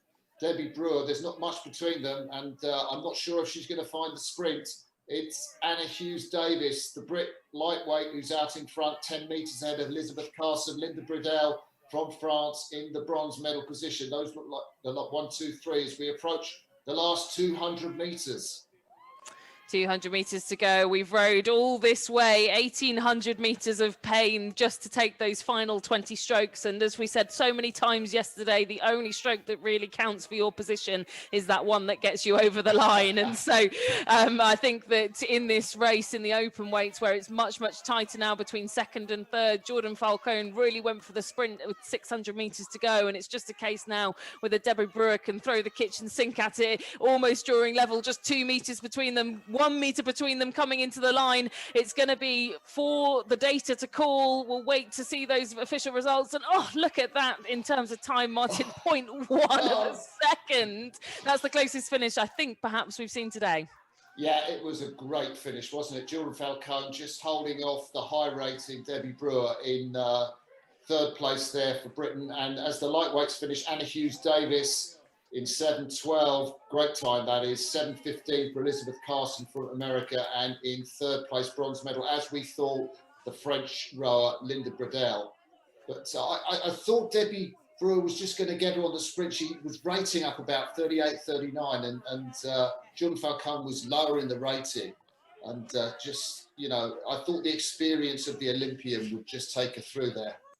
Yeah, I thought Falcone was really brave to go that early. You know, she started creeping through Brewer at 600 outside the final 500 meters. You've got to be pretty gutsy to start going for your sprint there and confident that you're going to be able to hold it. And she did. She fended off, like you say, the Olympic prowess of Debbie Brewer. That's a fair name to hold off to clinch that second place. But you've got to give it to Helen Pearce. I feel like we need to speak about her more because that was a really dominant performance actually in the end, right?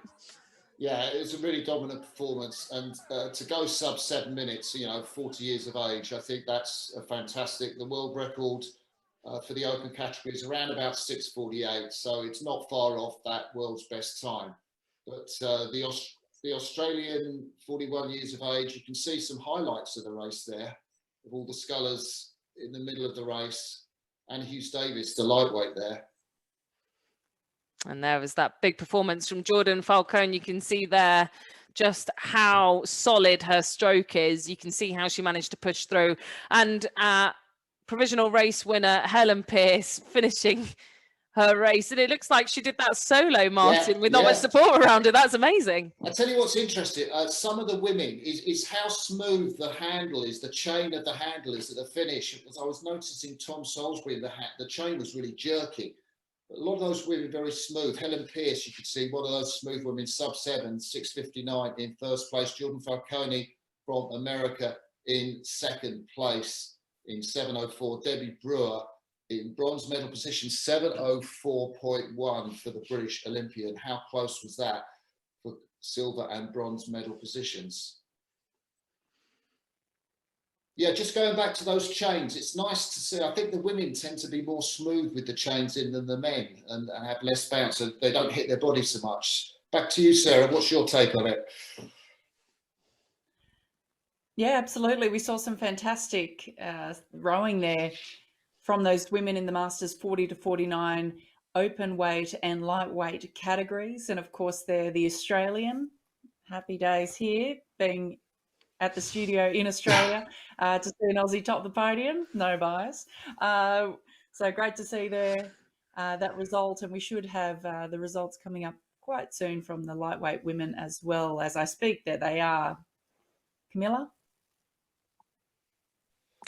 Yeah, and another great performance there. A challenge between those two at the top of the podium, but Anna Hughes-Davis reigns supreme, 7:12.6. She held her own after Elizabeth Carson of the USA finishing in second. She gave her a really good fight all the way down the course.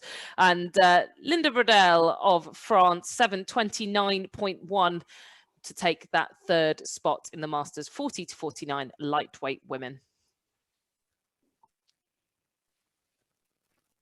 And a fantastic spread of competitors that we have in all of these events, people from all over the world, 63 nations participating in this event, more than 700 athletes competing in 113 different event categories. And don't forget, whichever country you are rowing in as a finalist at these World Rowing Virtual Indoor Championships, you'll have access to our event merchandise from one of our official World Rowing licensees. A limited range of event-branded products has been made available for you to purchase, including hoodies and T-shirts. So as a special memento, the event T-shirts can be identified with your own name and race time. All of our products are produced exclusively for World Rowing and can only be purchased from links on our website, www.worldrowing.com/store.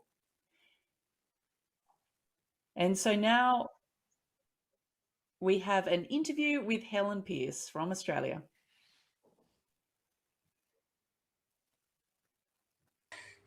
quite hard actually, harder than I was expecting. It's not my fastest 2K this season, but I think it was my hardest. I haven't been pushed off the start like that before, so I think that forced me to have a slightly bigger start, and I paid the price for that in the middle section. But it was a good race. It was once I had control of the lead, it was easy to settle in.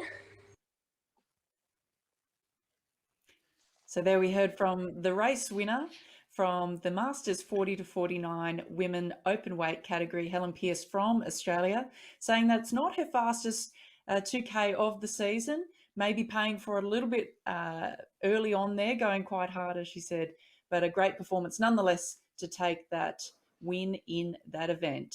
As we get ready now for the Masters 50 to 54 men and Masters 50 to 54 lightweight men. Camilla and Martin, tell us about this race. Well, Martin, I can spy another Molesey lycra on the screen. You're going to be very pleased. But I'd like to say we've got somebody else in this race who I think we should definitely mention. And I'm just going to double check before I do say, because we've had a few people who obviously have not attended. But my eyes would be on Andrew Banks of the USA if we do have him competing, because the three-time World Rowing Indoors champion, he's going to be hard to beat, Martin. Completely, 6:01.7, his world record pace, qualified in a 6:13, Andrew Benko. And just a shout out to the Molesey leg ends rower there, who is in the lightweight category, Chris Leonard, competing. I think he lives out in the United Arab Emirates, and he's competing, and he's got some fantastic competition. The great Irish 3-times Olympian Niall O'Toole is in that category. The 50-year-old, a real icon in the world of rowing, and he's here too. And we've got in the open category, we've got a French Olympian medalist from Atlanta, Frederic Cavall, in the double sculls, 50 years of age, and he's come into this event with a qualifying time of 6:20. So he's going to have to go some to medal in this race. I don't think he's going to get a gold medal, but certainly I think, you know, maybe bronze medal or silver for Cavall. But all eyes on ergo number 6 from Andrew Benko. We're just looking there at Stuart Moss, Hugh Trenchard, just the rowers getting ready. Yeah, I think this is going to be a hugely exciting one to watch. I remember seeing Benko at last year's Paris Indoor Championships, and his performance was one of the best of the weekend, I'd say. He just a legend within indoor rowing. He holds all of the world records for his age category, Martin, between 1K and a half marathon. Now, to have that kind of record, holding every single world record, pretty phenomenal stuff. Just a shot of Chris Leonard, the Molesey man there, at his on his ergo in the Middle East, all over the world. And there is one shout out, I think, to the Australian on ergo number 1, David Dix, who basically learned to row at school, but then he played rugby, he played with Australia in the Wallaby team and actually toured France. So David Dix said he'd be rowing this in his rugby top. I wonder if we can spot that. Machine number 1, David Dix, qualified with a time of 6:16. Yeah, I think we did spy a quick picture of him. He looks like he's outside. There he is, top middle of your screen. That's David Dix there in the red lycra, the red rowing suit, for those of you who are just tuning in. And there in the middle of your screen, that's Andrew Benko, who we've talked so much about. So keep your eyes there on his living room. I'm sure we'll see some fireworks coming from him today. So we're just hearing from our producer, there's a delay of 1 minute to this race. And of course, that's tense times for the athletes as they sit in their homes or in their gyms. I think most of these look in their homes, actually, but nothing to do except breathe deeply, you know, get into your diaphragm. Just a few of the athletes just getting their legs, keeping their legs moving, keeping their nerves calm. John Thompson there, the Yeah, the New middle of the Zealand. night. I was say it's dark outside, racing in the dark. He said he's never rode on water, John Thompson, but he's keen to have a go. So the 53-year-old there we saw. There's David Dix for you, Martin. He's not kept his promise about the Australian rugby top, but I think probably a far more efficient outfit that he's got on there for performing a pretty quick 2K. Yeah. Haven't seen many competitors outside, have we? No, we saw yesterday.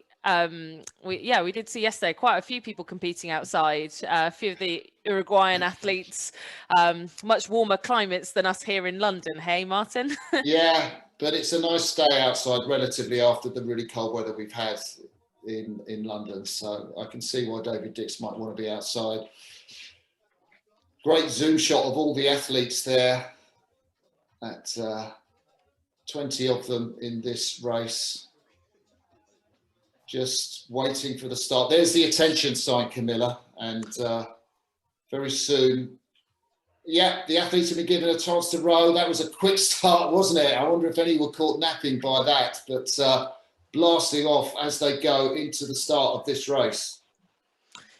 Yeah, absolutely. Blasting is a great adjective to use. And I'm sure a lot of these guys wanting to get a good start heading into the blocks, and we're through 100 meters gone. We can't really tell much, as we've already seen from all of the races here this morning, from 100 150 meters gone, but we'll see a lot more emerging as we come in towards that 500 meter marker. Lots of chopping and changing, and it's John Thompson, the guy racing in the dark in New Zealand, that tops out the charts in the men's 50. And over in the lightweight race, it's a little bit tighter from second through to fourth there, Martin.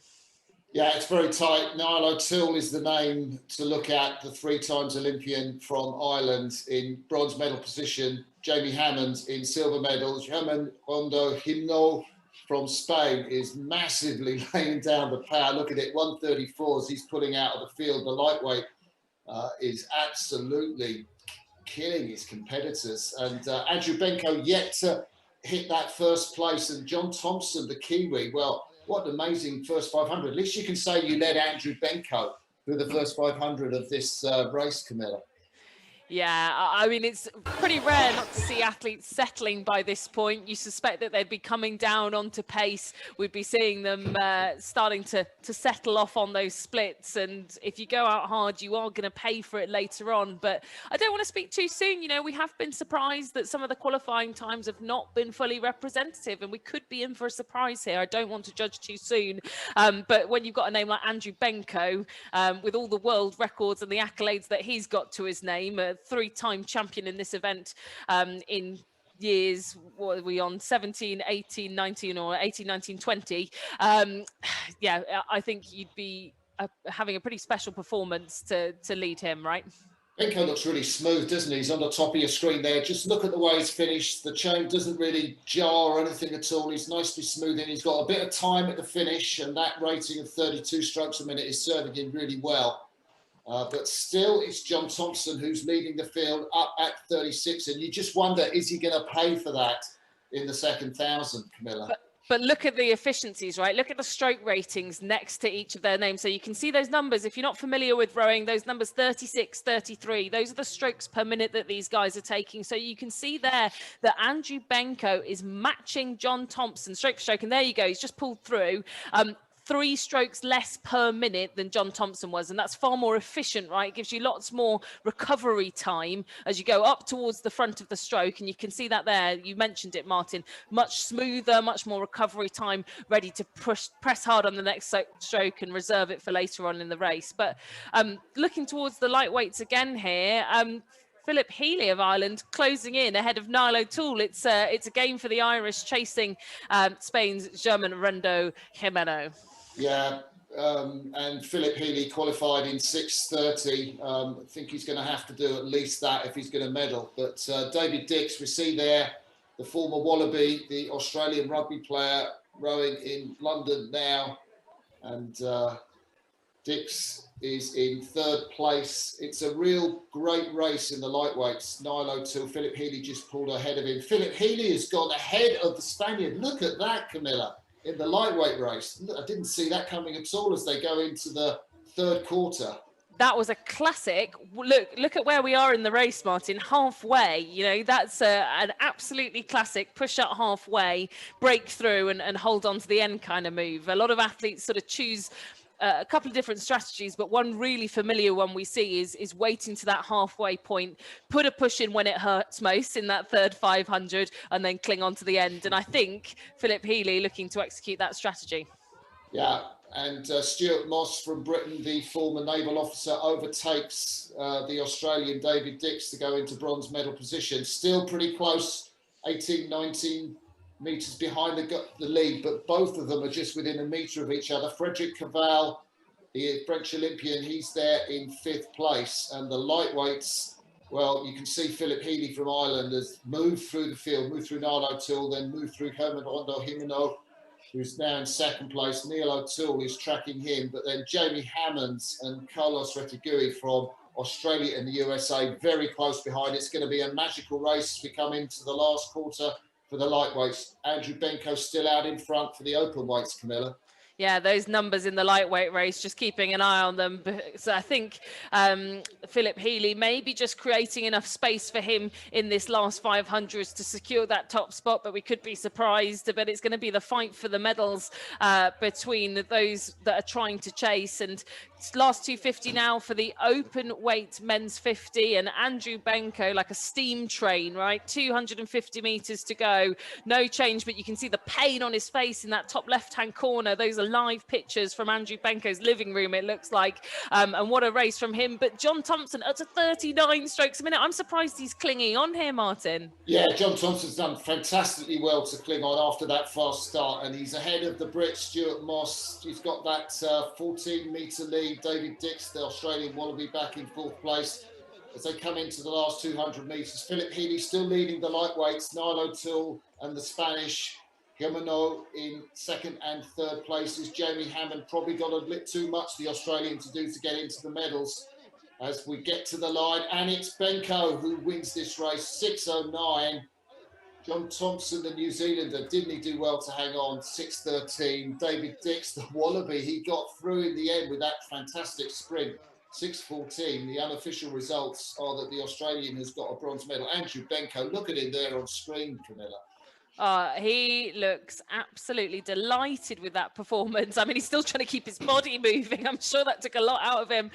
Big thumbs up from him there, all the way from the USA. That's what a great performance. I think if anyone was looking at how to execute a good race strategy, they should be looking at someone like Andrew Benko. What a performance there. Time and time again, he can add the 2021 World Rowing Virtual Indoor Championships to his tally. And as you mentioned there, the lightweight race, wow, just some blistering times and all so close. Philip Healy topping it out, but those races for the podium, it just kept on changing, but it did come into the line in the end, as we thought. Jimeno of Spain in second and Niall O'Toole of Ireland in third, but look, you can just see from the times there on the left hand side of your picture how close they were.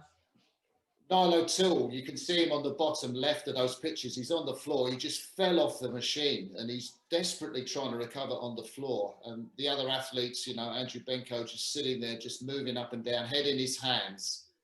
And, well, there's some highlights of the race.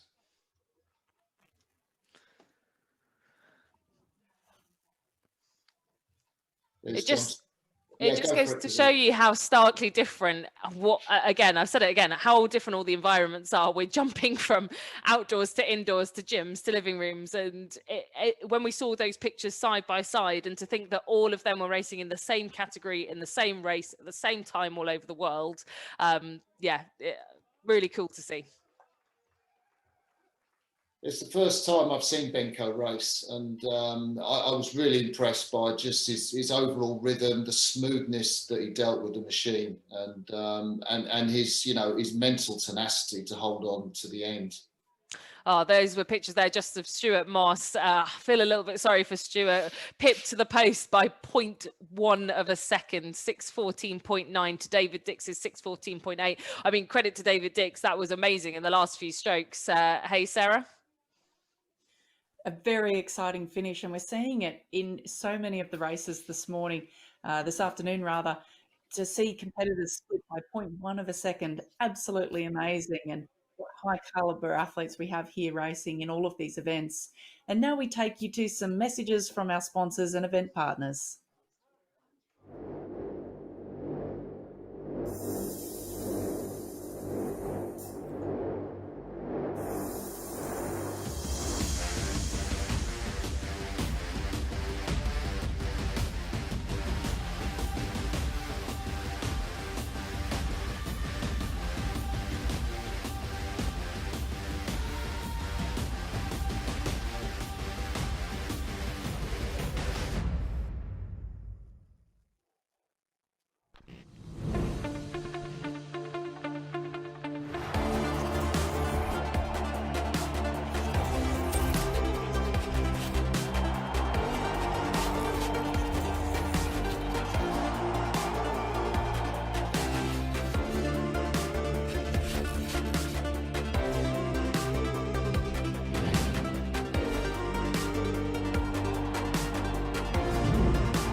Welcome back to the 2021 World Rowing Virtual Indoor Championships presented by Concept 2.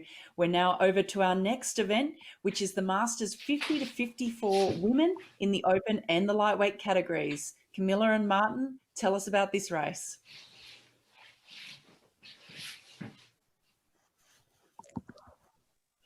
So we've got this category race of the women 50 to 54, and you can see the yellow athletes are the open weight category, the red athletes are the lightweight category. I think I'm going to start with the lightweight category. Justine Reston qualified for this race in a very quick time of 17:22 on machine number 11, and she is the world record holder at 7:18.3, which she set in 2020.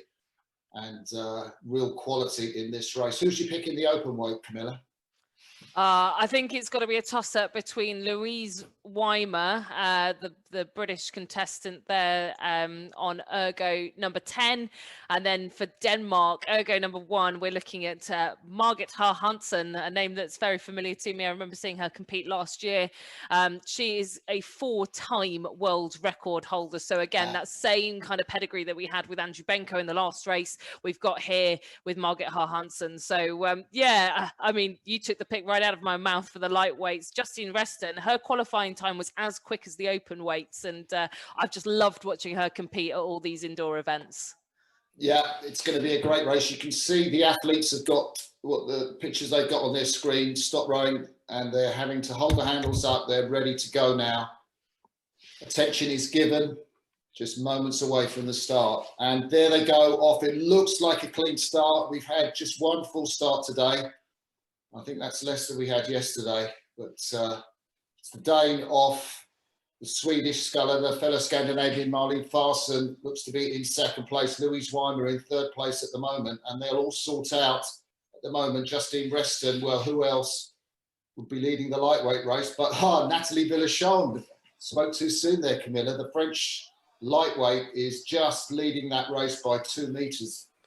Yeah, the guys back home in Bergerac are going to be pleased to see her leading out the way of the field. She qualified through the open pathway, so she didn't actually compete in any of the qualifying events. She submitted her time to World Rowing through that open qualification system, and her time was quick enough to qualify here for these finals. So great to see her there up leading the field, but well, I think Justine Reston just too strong. She's wrestled her off that top spot in these first 250 meters, and she's starting to power away now and open up the meters. But there's a really good race going on here still in the open weights. Early days yet though, Martin. It is early days. Look, there's just 3 meters between 4 scullers. Weimer, Farson, Har Hansen and Sally Cudmore from Ireland are all within 4 meters of each other. The American rower Ressa Ashbacher just moving back a little bit into 5th place as they come through the 400 meters gone mark. And it's Louise Weimar who is just leading, but it's really too close to call. She's pulling 150s, but you can see 3 of those athletes are pulling 150s. Weimer's down at the lower rate of striking. Maybe she's got a higher drag factor on the machine to get more resistance and allow her to do that low rating. And the top 2, Weimer and Hansen, just pulling out in that open weight category, Camilla. Yeah, it's almost a bit of a game of chicken, I think, sometimes with these 2Ks as to who settles first, right? Like everyone goes off nice and hard in that first 500 meters. And then we were just watching there between Weimer, Hansen and Forensen, who's now been overtaken actually by Sally Cudmore, who's come into the race in this second 500 meters. But they were all holding the same split, waiting for the other one almost to settle. So it's now, look, if you look at the top of your screen, 151s, 152s, we're into our mid-race pace here. Louise Weimer has opened up a gap of 3 meters, but that's certainly not comfortable, is it? It's definitely not comfortable. And Louise Weimar, who is from Wallingford Rowing Club, the 53-year-old, apologies, Louise, for getting that wrong, is leading as we go into the second quarter of this race, but it's very close, just a 4-meter lead over Hansen from Denmark, who herself has just got a 4-meter lead over the Irish rower, Sally Cudmore. And then in 5th place, it's the American Ressa Ashbacher. And those 4 seem to be standing out at this early stage of the race. But look, we highlighted Justine Reston, the red sort of athletes. There's Louise Weimar in her Wallingford Rowing Club top colours. She's pulling that handle quite high. Little sort of jerk of the sort of chain as it comes off the finish. Probably just crushing into her body there a bit. And we just had a bit of a change of positions there, Martin, coming into, near on the halfway marker. There's a name we've not seen yet contesting on the podium, Ressa Ashbacher of the USA. Ressa Ashbacher now in 3rd place position, only 2 meters ahead of Sally Cudmore, who was just there a few moments ago. Yeah, she started rowing in the US Marine Corps 2.5 years ago, did it for the US Marine Corps fitness test. And she's got some previous form in the World Indoor Rowing Championships. And she qualified with a 7:23, decent time for this event. So no surprise to see Ashbacher up there in the medal position ahead of the Irish rower, Sally Cudmore. And there on the screen, once again, Louise Weimar, the British indoor champion 3 times in a row, the last 3 years, 2020, 2019 and 2018. So she's come here with a lot of confidence, I think, to take on the big names globally. But she's still not got that much of a buffer, only 6 meters back to Margit Hansen. Again, someone else with a lot of pedigree that we mentioned, those 4 world records that she holds. These 2 definitely with a list as long as my arm of achievements here on the ergometer. So they're going to have to fight it out in these final 750 meters, but it's all still happening beneath them. Sally Cudmore, Ressa Ashbacher, plenty to be contesting. As we look to the lightweights, a really close contest back in second, but it really is an eternity behind Justine Reston, Martin. Yeah, we just saw a clip of Justine Reston really going for it. I looked at her splits 149. When she broke the world record, she did an average of 149.6. Sometimes you can see on the split, it's flicking to 151. There's Justine Reston in her room. She's almost hitting that wall at the back of her. But she is really sort of hanging on there, isn't she? I mean, I know she's leading by a race, but she's really pushing herself to the limit. Doesn't matter how far the lead is, she's pushing herself.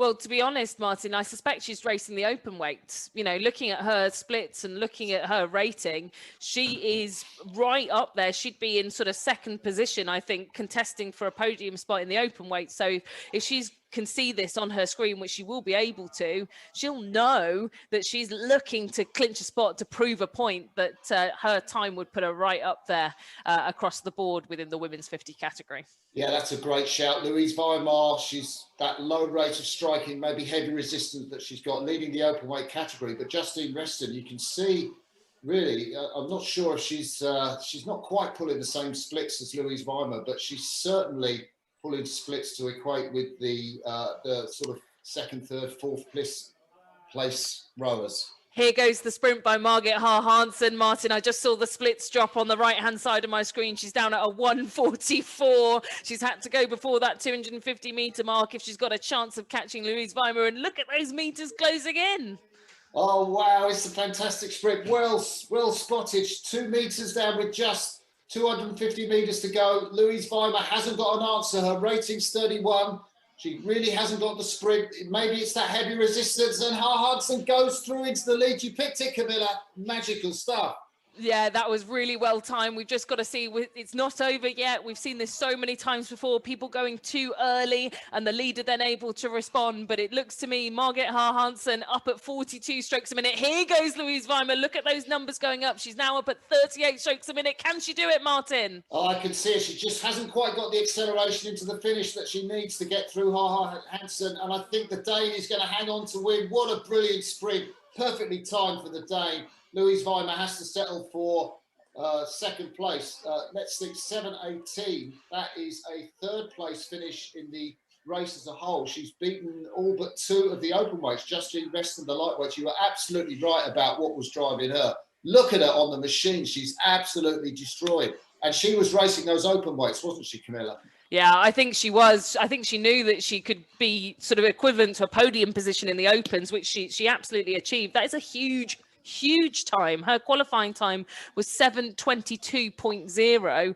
She was only 0.6 7:22.2, the same qualifying time as the 2 open weights that we were just watching there, Louise Weimar and Margit Haar-Hansen, who both recorded a 7:22 as well in qualifying. So to go 7:18, 4 seconds quicker on the world stage, and sub 7:20 for a lightweight woman, that is phenomenal. Yeah, 7:18.3. So, well, 7:18.3. I've got that as equaling her world's best time. If that's, I don't know if I've got that right, but that might be equaling. She's giving us a thumbs up, Martin. Look, she's waving. I think that's her saying she's potentially done that. We'll wait for confirmation, but I'm pretty sure she'd know if she'd equaled her own world record. Yeah, excellent. Well, that's magical, isn't it? That's the first world record we've seen on a 2K being equalled. And you look absolutely destroyed, but elated there, Justine. Amazing scenes from her living room. And, that was amazing. Absolutely amazing stuff. A clear leader from the off.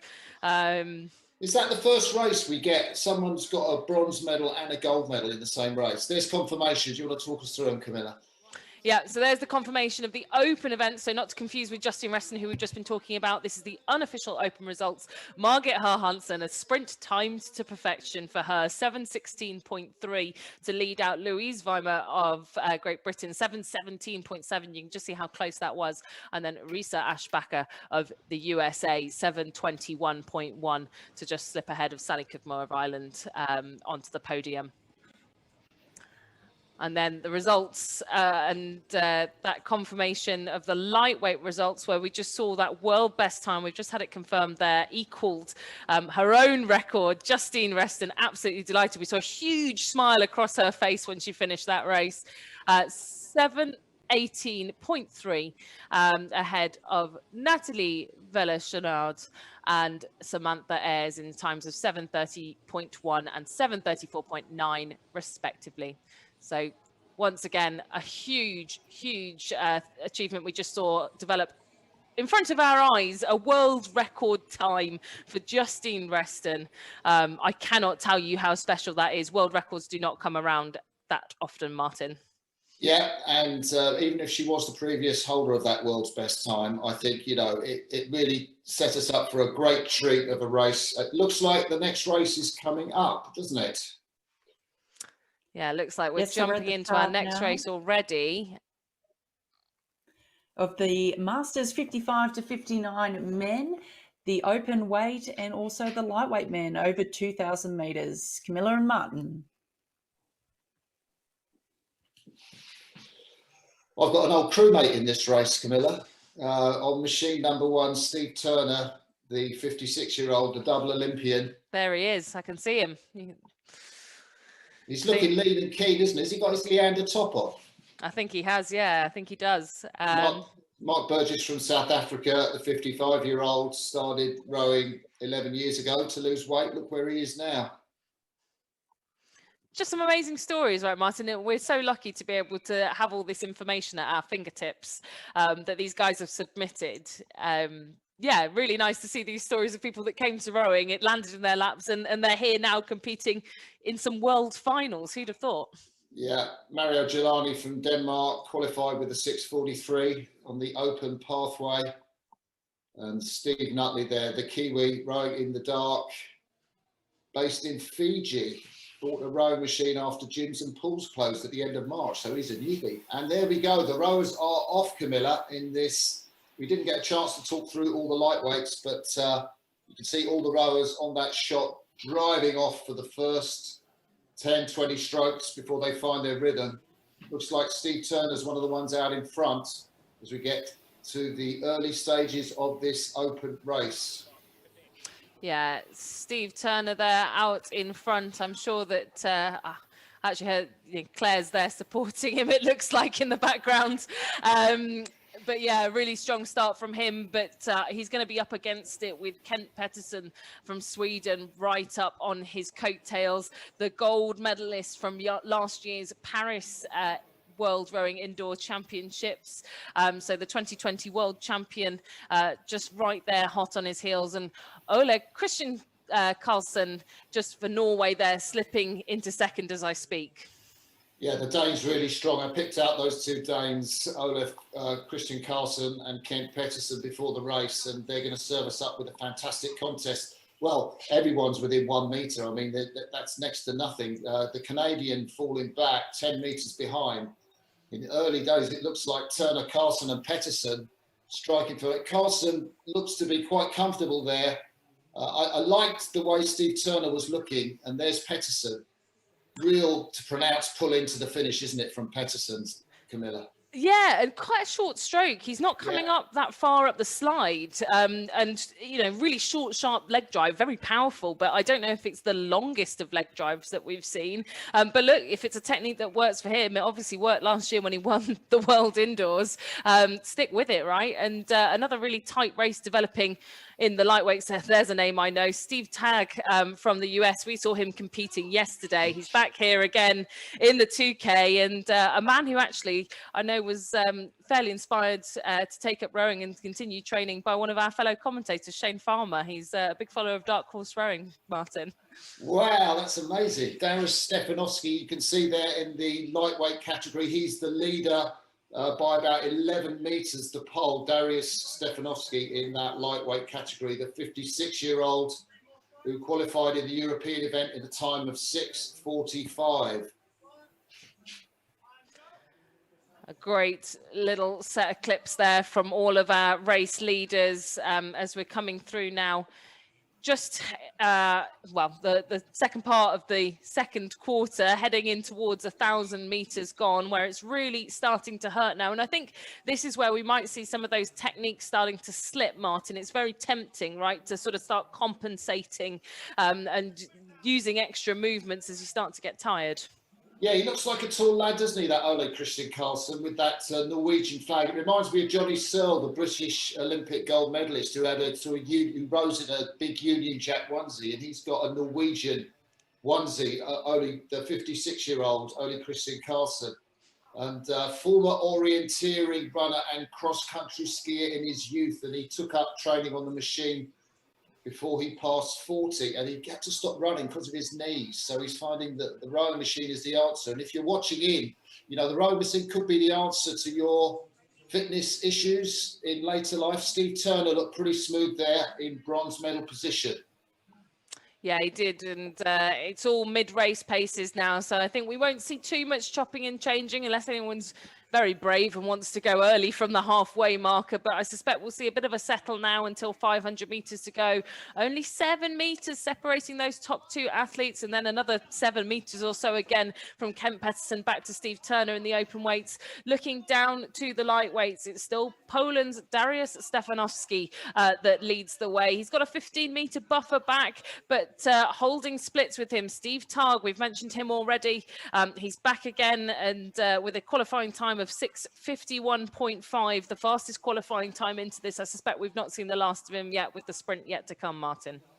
No, that's right. And I'm just interested in that Canadian Franz Boumans. He's had some back trouble, but he's on the machine now, and he's around about 10 metres behind a medal position. Steve Turner looking good for the bronze medal, just about 4 or 5 metres behind Kent Pettersson.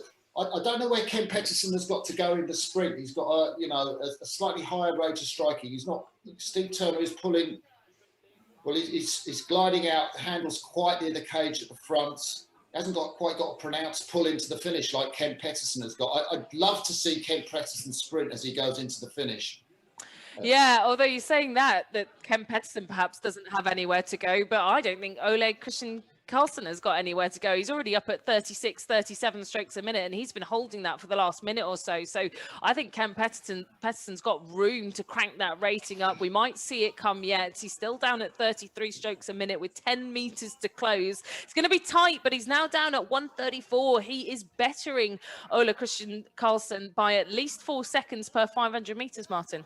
That's a good spot. I just wonder what resistance factor that Ole Christian Carlsen, the Norwegian, has got on his machine. Maybe that's enabling to rate higher, but he's gone up to 37, 38 strokes a minute.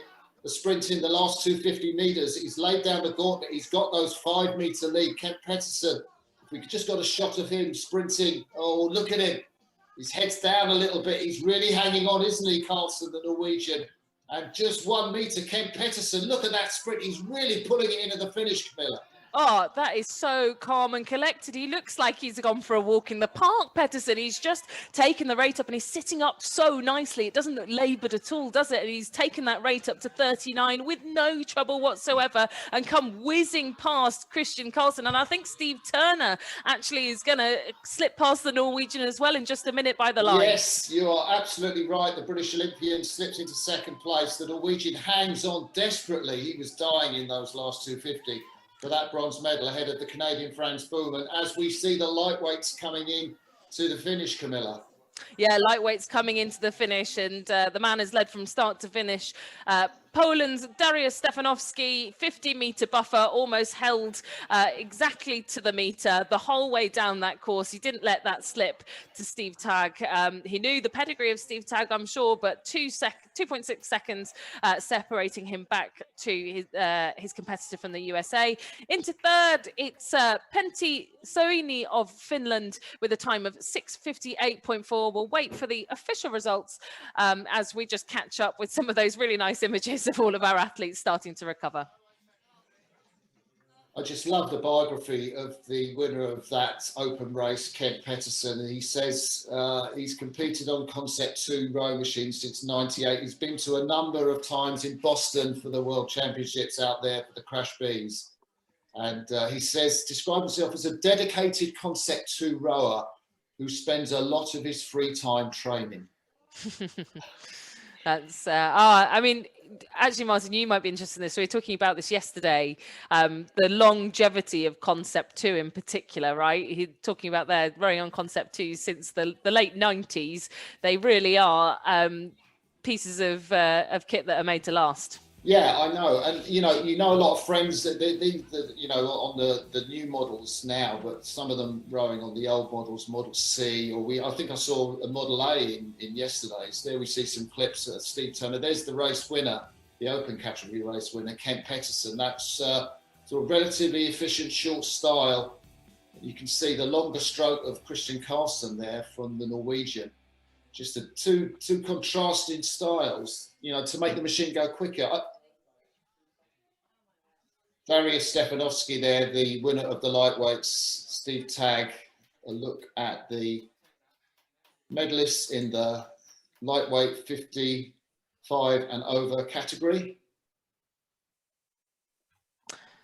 Yeah, some great pictures there. Just so good that we get to watch it back. And yeah, I'm sure Sarah will have really enjoyed watching some of the highlights from that race. These races have just been absolutely fantastic. I know we keep saying this and we keep being surprised, but we shouldn't be. There's such incredibly fast and exciting finishes that we're seeing so many of these events. And now we're going to a short interview with Justine Reston after we get these unofficial results from these two events, the Masters 55 to 59 Open Men, of course, won by Kent Pedersen.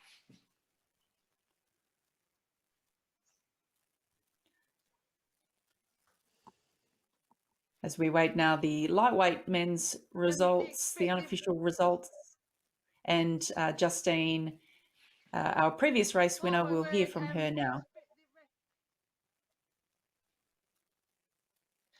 Oh my word! The race experience just now is intense, but kind of comfortable because I was at home. Weird, rowing in my bedroom where I normally train, racing in my bedroom where I normally train. Yeah, I'm really pleased because I've got a good time.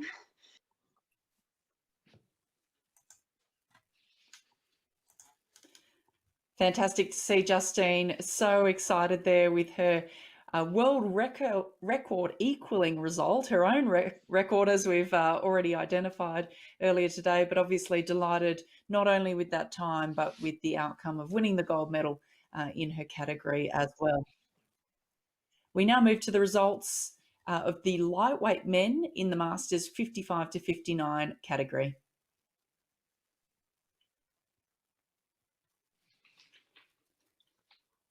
Darius Stefanovski taking the gold medal, Steve Tagg in silver medal position, and Pettisoni there in bronze medal position. There are your results in the Masters 55 to 59 category. And don't forget, if you want to find out more about World Rowing, head to our website, www.worldrowing.com. Find out who we are, what we do, and what it really means to be a rower. But now we have some messages from our event sponsors.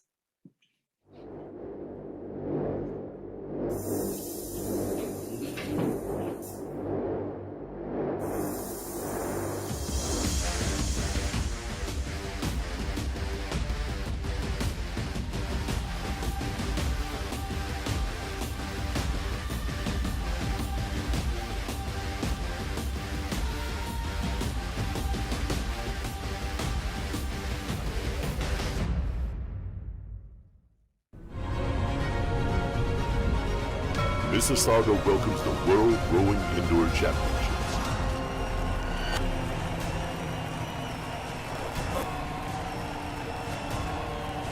Getting up. Get ready. Dive.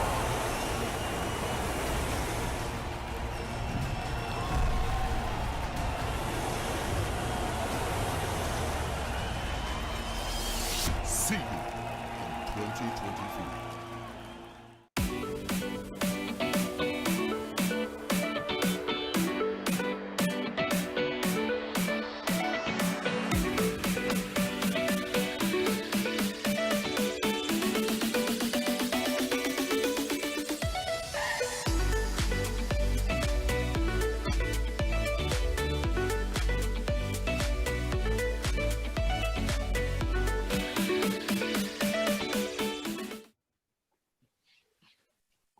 Welcome back into the studio.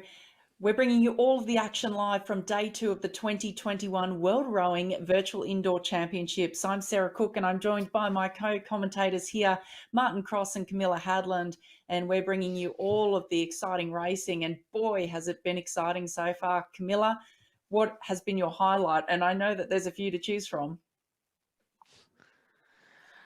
Oh, how can you pick a highlight from the races that we've just had, right? Every single race we've had, there's been someone come through from behind. There's been people who have had such dominating performances. I genuinely cannot pick. I think at the end of the day, once we've had all of our races, I might try and decipher out a pick. But Martin, I'm sure you're much the same, that, yeah, too hard for me to pick at this point in time. Yeah, Absolutely. It's been I'm struggling incredible to racing sort so out the. far. And now we move to the race for the Masters 55 to 59 women and lightweight women over 2,000 metres. Martin, over to you. Yeah, we can see the competitors there from Tunisia. Salma Metri qualified in 9:09.6. Adele Pisson there. She qualified, the French sculler, in 8 minutes and 06 seconds, 57 years of age. Attention, row, and all the rowers in those categories. You see the yellow boats, they are the open weight categories, and the red boats are the lightweight categories. And in the previous women's events, we saw Justine Reston, the lightweight women, get amongst the heavyweights. And it'd be interesting to see if any of the lightweights have got what it takes to get amongst the open weights in this category. What do you think, Camilla? Yeah, I think it's going to be a tough ask, certainly based on the qualifying times. I think that, look, you know, Justine Reston's performance is exceptional. I think we need to remember that is an exception to the rule of thumb that lightweights usually are that little bit slower on over 2Ks than open weights, but not always necessarily the case. And especially when you've got someone like Joanne Blundell in the field of the open weights, who true to form, leading by almost 6 meters already, just over 250 meters in, a really strong contester, the quickest qualifying time. And although representing Great Britain, she actually competes from her club over in France, Martin. That is a nice fact to know. And we can see as we sit through the rows there, Patricia Hira Craig in 3rd place from New Zealand, right there in the night. Really good steady rhythm for the Kiwi, isn't it? Just 4 meters behind that silver medal position, stretching out from the French rower Nathalie Francoise in 4th place. Looks like the 1, 2, 3 as they come up to the first quarter are pretty set. But Marion Becker, the Danish lightweight, well, she's pulling 157s at the moment, and that puts her right in the first 2 or 3 or 4 places of the open weight category, Camilla. Yeah, maybe I'd spoken too soon, actually. She has slotted right in there ahead of both Patricia Hira-Craig and Odell Pison of 2nd and 3rd in that women's 55 event. But and hot on her heels, Mandy Calvert of Great Britain as well, just 4 meters back. These two right up in the mix of the open times.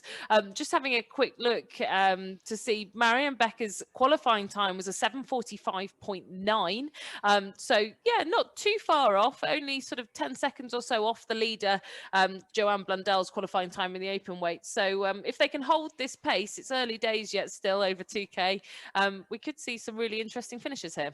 Yeah, all these athletes will be well into their rhythm in the second 500 metres. I'm not sure they're going to be too concerned about racing. There's Joanne Blundell. Look at that heave towards the finish, real sort of pulling towards the finish. Joanne Blundell looks like she's rowing at home.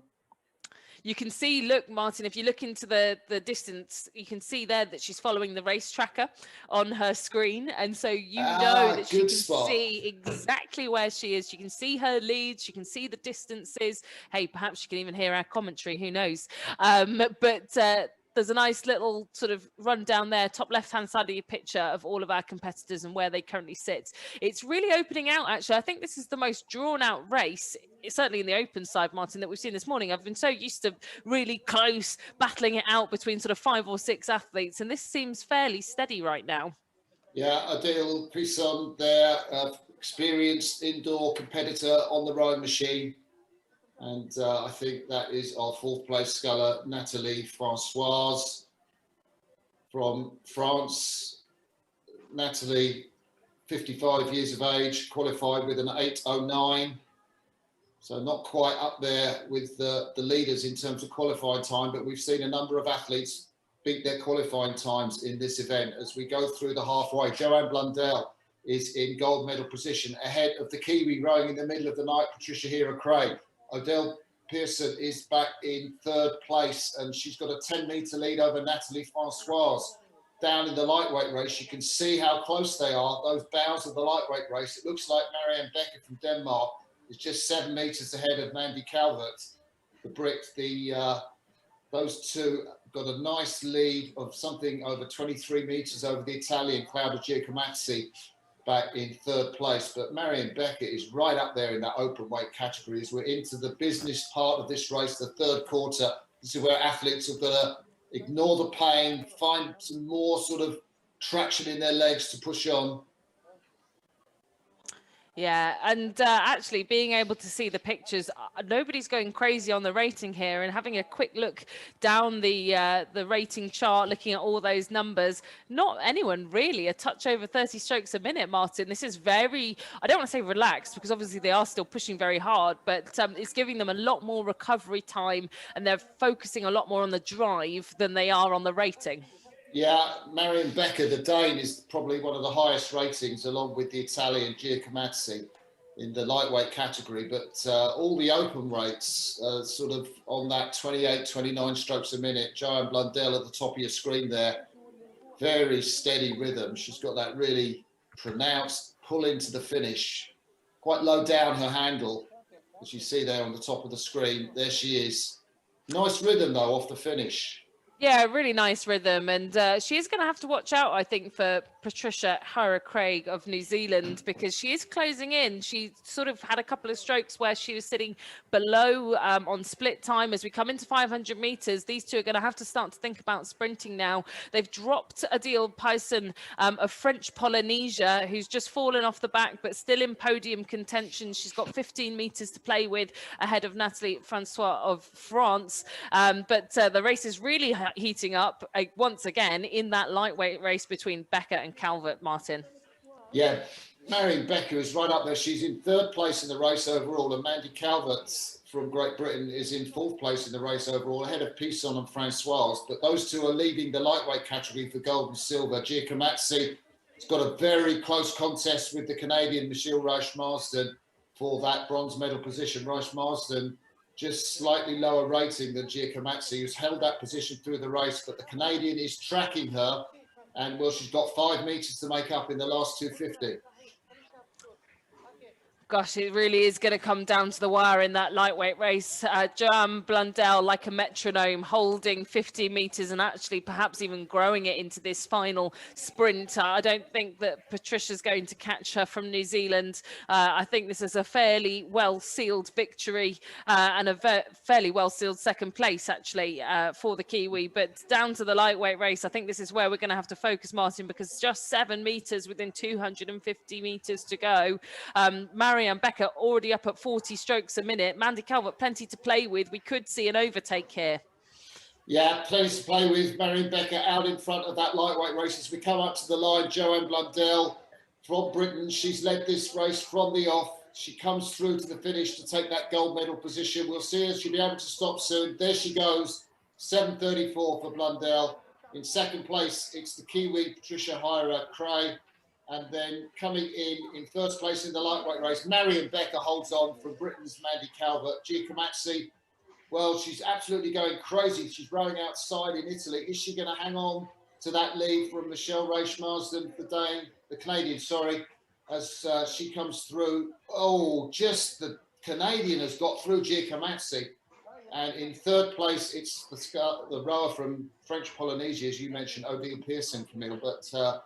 But that was a very, very close contest. And you had to keep flicking between the lightweights and the open weight category. Giacomazzi, she must be destroyed there. She was right outside, but she's just missed a medal. I think she'll know that by now. How frustrating is that going to be?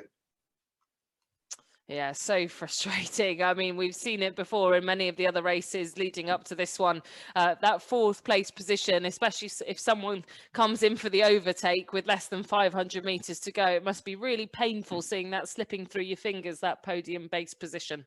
Well, Giacomazzi had a very high, relatively high rate of striking throughout that race. And I think that the Canadian was just able to out-sprint her in the finish. Giacometti went earlier, but she just couldn't get enough power on the flywheel to move it quickly enough in the sprint, and she just lost out by the closest of margins there. So the athletes continue to finish. Britain's Gaynor Martin just coming into the last part, her time of 9:08, and the Tunisian rower just coming through the last few meters there, Salma Matri.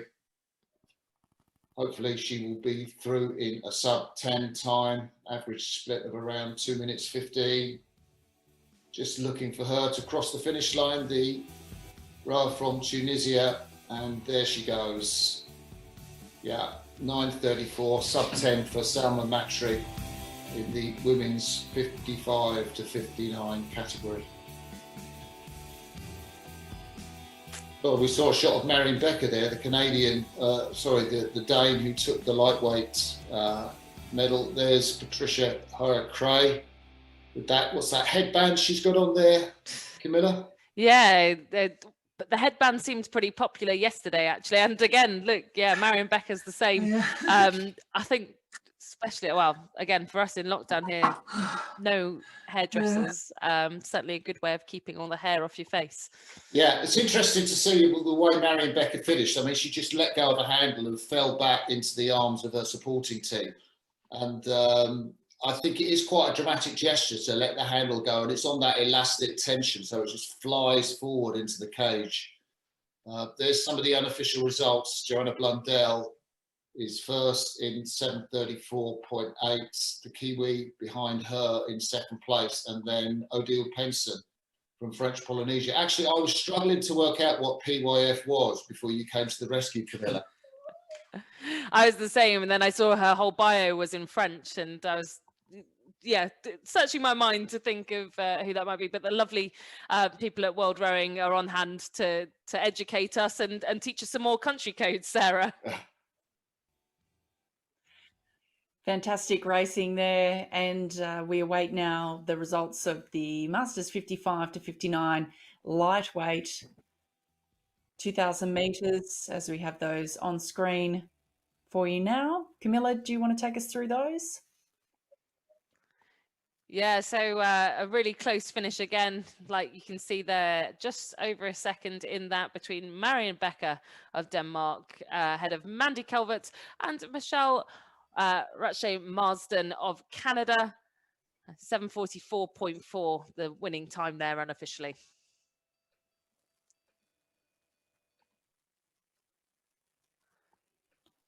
So we've got a few more exciting races coming up. I think we're down to our last 3 races of the day, which is hard to believe. We're just powering through these events. But we have an interview now with Joey Blundell.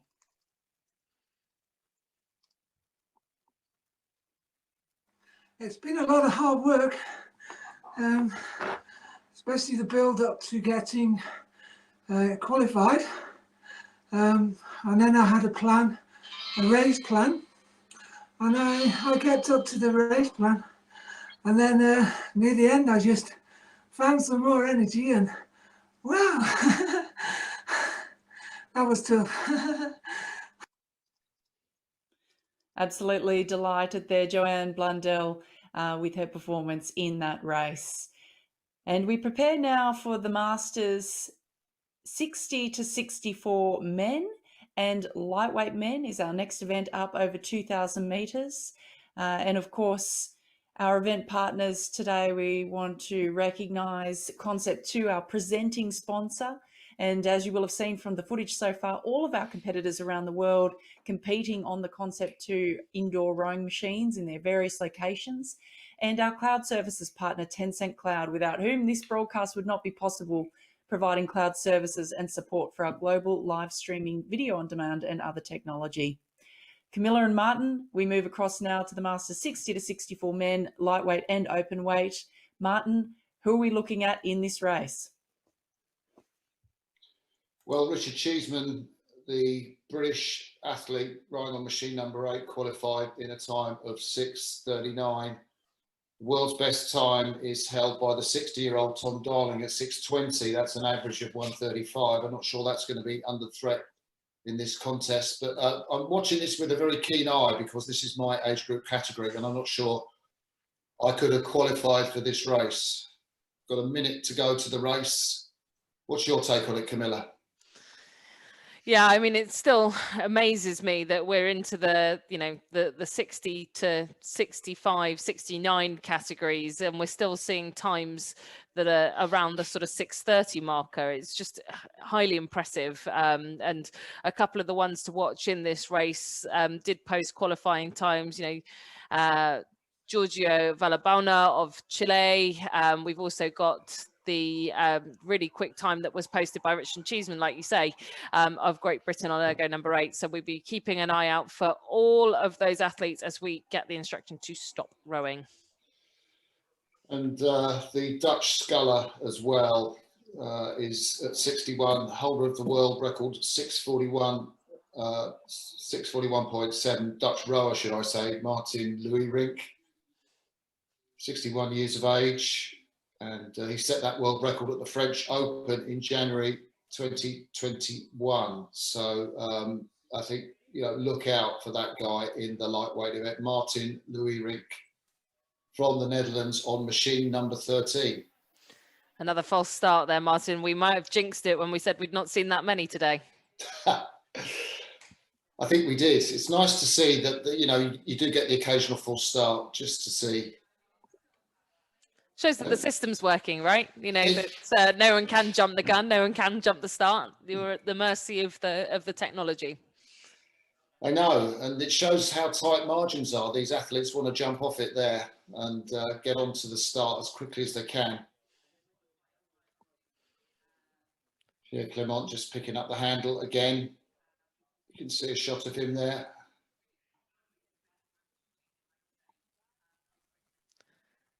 Just a few more moments silence. And again, huge kudos to all of our supporting partners who make it so quick for us to jump back onto racing. That must have only been a matter of 30 seconds and we're turned around and back off the start again.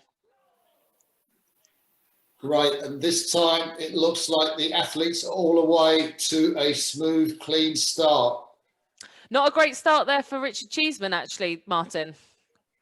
Yeah, I don't know what happened to Richard Cheeseman. He's about 20 metres behind first place. And really, did he miss the start? Was he not ready in terms of picking up his handle? He's back. He's making up distance. He's pulling through the field. But the Italian Massimo Galletti and that strong Chilean Giorgio Valbuena, who pulled a 6:41 to qualify, is in second place in the Open. And the Dutch sculler, the world record holder, Martin Louis-Rink, is out leading, pulling 140s splits in that first quarter, and his average split when he set the world's best time was 140.4. So keep an eye out, potential world's best time. There's a lot of rowing to go in this race, but the Dutch sculler, he's just dropping below his world record split, 141, as he goes into that first 300 metres, Camilla. Yeah, but he's settled right down onto 29 strokes a minute. That's a really nice pace. And I think he'll be looking to hold that now for the majority of the next sort of 1600 meters or so, right? It's barely quivering those numbers that we're seeing on the right-hand side of the screen. A really nice pace that he's setting in, although maybe not quite on world record pace at the moment. We don't know, a lot of these athletes quite like to negative split things, right? Yeah, they actually do. You've got to be conservative when you go off. I think Massimo Galletti, the leader of that race, started had a problem really. He couldn't play sports until the age of 15. And he's taken up rowing after running half marathons and all those kinds of things. And he's now leading this World Rowing Virtual Indoor Championships category for men's 60 to 64. Yeah, and some more Olympic pedigree. You mentioned him already, Giorgio Valbuena of Chile. Competed at the Los Angeles Olympics, Martin. So he's continued on for all this time and still competing on the world stage. Yeah, well, remember the Los Angeles Games, and I think he was in the Chilean 8 for the Los Angeles Olympics, if memory serves, Camilla. And You're absolutely right. You're absolutely right. Well remembered. in second place. Christopher Coleman is in third place, and it's a tight contest between the two Americans, him and Robert Wiseman, for third place in the open category. Robert Wiseman just coming into it, pulling slightly lower splits, same rate as his compatriot, but very efficient. And I think he might just take that third place position as in the second quarter. An early move there from Robert Wiseman, but look at the distance. The lightweight Martin Louis-Rink is out. He's actually in third place in the race overall, and he's back on those 140 splits, which is world record pace. So, you know, look out for what he does in the third quarter, because that could be something special. Yeah, and just as you mentioned that, we just saw a flicker of a 139, and hey, wouldn't that be special if we could see some of those creeping in the second half of this race.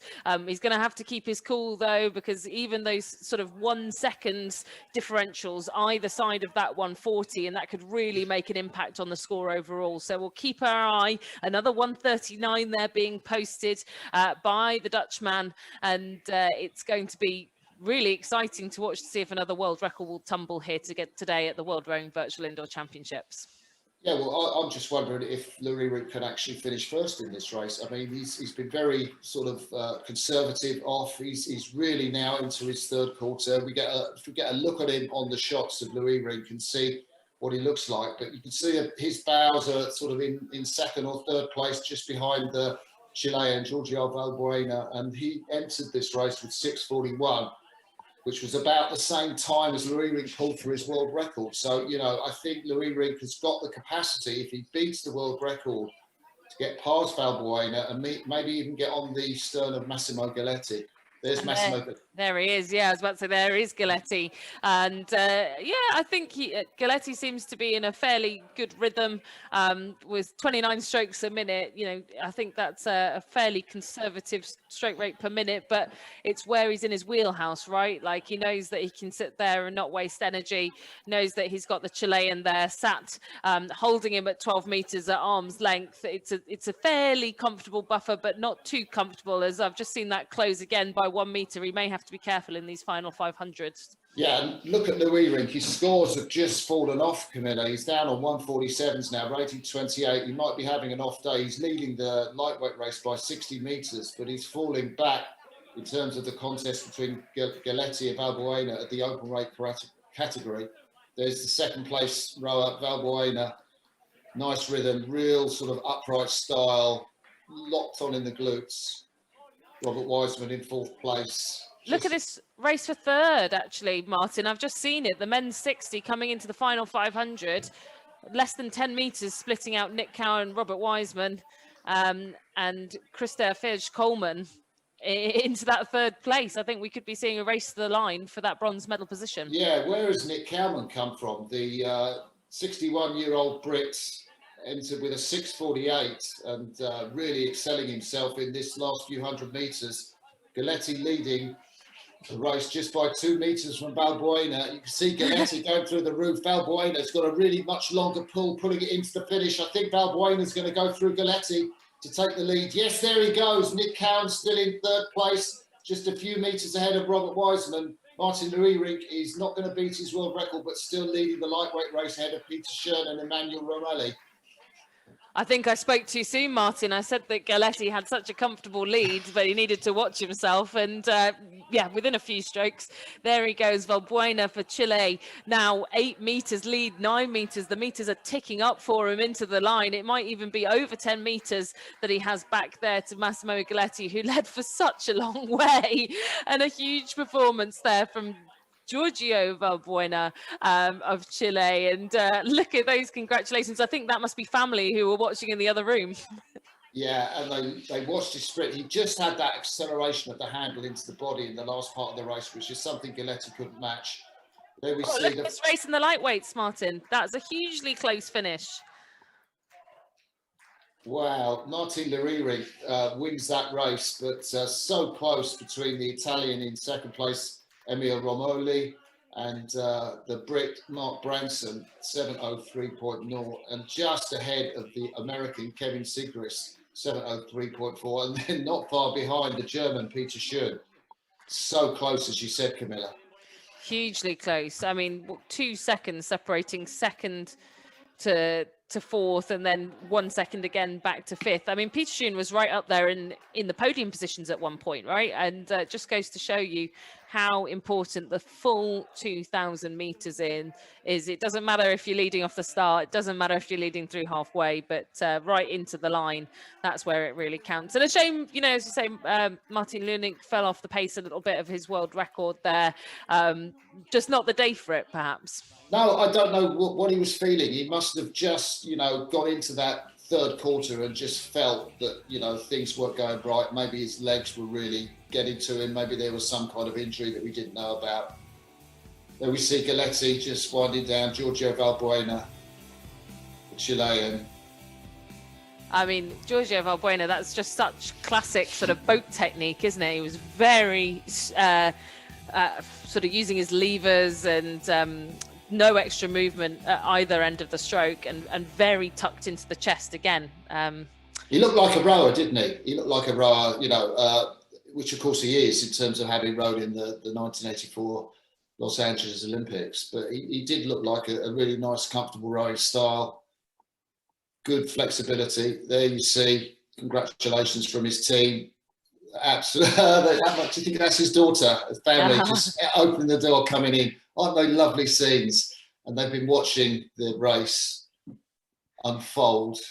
It's just great to think, you know, as I say, in my head there, it was, you know, the rest of the family were watching in a room next door as not to disturb. And then the second that they saw that he'd crossed the line, came in for those celebrations. So yeah, just lovely to see. And there they are, those confirmed results of that, once again, very exciting race, especially for third place in that Masters 60 to 64 men. Giorgio Valbuena of Chile leading the way in a time of 6:35.9, Massimo Galetti of Italy 6:38.0, and Nick Cowan 6:45.9 to round off those podium places. Fantastic results there, and another tight race, particularly in this lightweight event here as we have the unofficial results.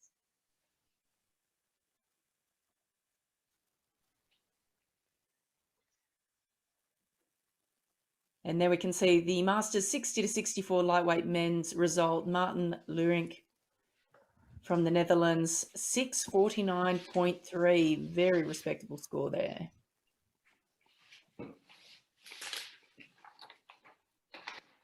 We now move to an interview with Mariana Becker.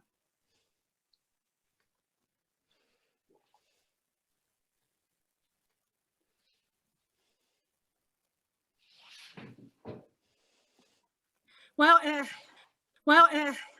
it was, I think it's pretty awesome to do it online since we can't meet up in the world. So doing online is just perfect. You're in your own surroundings with your coach and your friends. And I think it's really great that so many people is actually joining, and wherever they're racing from their bedroom, kitchen, really fun experience, and all is running smoothly from your end. So thank you. Great to hear there from one of our competitors in the event just a little earlier. As we're moving now into our last couple of events for the afternoon, we now move into a commercial break.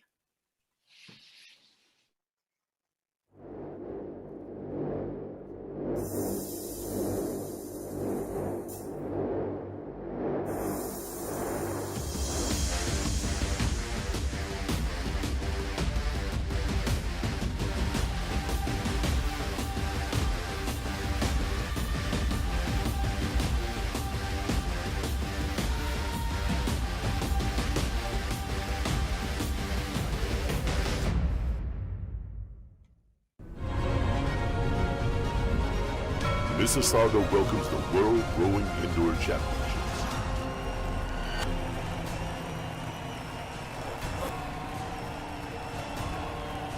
Getting up. Get ready. John.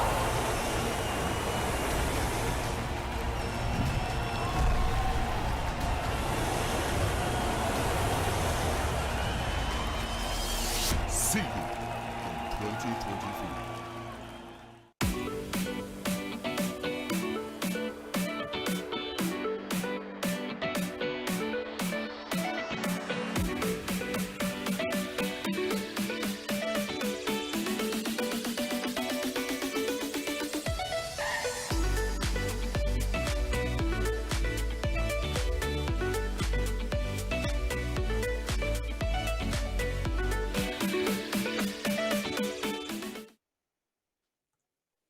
And thank you to our presenting sponsor, Concept 2, and our cloud services partner, Tencent Cloud. We now move into the next event, which is the Masters 60 to 64 women and lightweight women categories.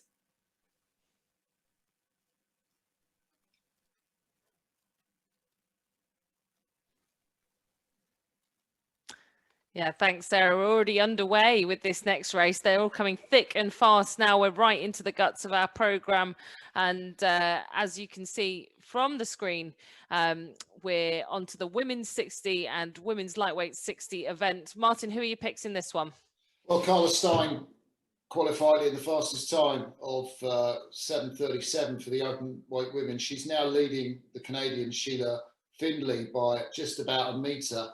So early days yet, but Carla Stein would be notionally the favourites. And Shelley Cornish, the Aussie lightweight, she qualified with 8:10, the fastest qualifying time in this category, ahead of the Brit Carol Woodward, and in third place the other British and Jill, and that looks to be the 1, 2, 3. Martha Owen hanging on in there for fourth place in the lightweight category. Those are the red boats, and you can see Billy Nielsen there, my Brit Billy Nielsen from Denmark, in fifth place on her machine at home. Great shot of her there, getting these fantastic shots of the rowers on the laptops they've got by their machine, really bringing us into the heart of this indoor action. These very exciting 2021 World Rowing Virtual Indoor Championships. Yeah, it's so exciting. And I just love peering into the worlds of all of these athletes and where they are. Great to see Carol Woodward there. She's currently sitting in second place, but actually pulling a fairly good split that would allow her to slip into the lead if she keeps that up. She's actually surpassing Shelley Cornish's 2:01s with a 1:59, 2-minute splits there. So if she can keep that up, that number that separates her and Cornish is just going to be eaten into and closed down again and again with every stroke. So we'll keep an eye on that race developing in the lightweights. But hey, tight again in the women's 60 here between Stein, Glenn and Findlay. Isn't it great to have a race like this? Just 5 metres between those three athletes, and the fourth place, Brit Billy Nielsen from Denmark, not far behind, and Julia Schoenberg is right in there, just 16 metres behind the lead in this second quarter of the race. It's really, really tight up there. Carla Stein, higher rate of striking, up at 32, 33 strokes a minute. Carla Stein. As you see Nikki Glenn there, the ergo is just moving a little backwards and forwards on her mat there. You can see Nikki Glenn in second place, the British sculler. I wonder if that's losing her some vital metres. Carla Stein is really trucking. Look at that picture of her, Camilla. Yeah, she really is trucking, and she's got her guardian there, just keeping her true to form, keeping her on pace, just sat there to her right. And now we're looking at the pictures there. Sheila Findlay, who sits in third place. Those three images we've just seen are the top three athletes in this race as we come into 800 metres gone, where the pain starts to really hit. Not that the first 800 metres aren't painful, but this is where you start to recognise it, where the body is going, do you know what? I'm tired now. This is where it's really closing up. So there's going to be a mental battle here, I think, in this women's 60 between the USA, Great Britain and Canada. You're absolutely right, Camilla. And, this is where the tactics, where you take a look at your competitors. Can you see your competitors? Do you put that little bit of extra in over and above your pulse rate? As we look there at the Brit Kathy Ullman, she's right at the back of the field. And Beatrice Delashes, we had a little look there, the French rower. She's in last position of this women's 60 to 64 category. Yeah, there's nothing much to pick here now between both front ends of the race, if I look across both the yellow boats and the red boats, it's quite something. Carla Stein still 10 meters ahead of a chasing pack of Finley, Glenn and Nielsen now of Denmark coming into it. She's joined the party to try and make that podium. She's seen there's an opportunity to be had, and I think as they start to close in, this final 900 meters is going to be a test of will. But right at the front of the lightweights, it's a head-on-head gladiatorial battle between Great Britain and Australia. Yeah, absolutely. And I've been looking at the progress of the Canadian Sheila Findlay up in the open weight category. She's 13 metres behind the favourite Carla Steen, but the ex-Canadian international rower, she sculled in the lightweight women's single at the 95 World Championships, I think. She's really right up there and, you know, vying for that medal place. The Dane is pulling through. My Brit Billy Nielsen has really rode a good race. She's been very conservative in the first part of the race. And as we come in to the last part of this third quarter, she is absolutely tracking Sheila Findlay in silver medal position.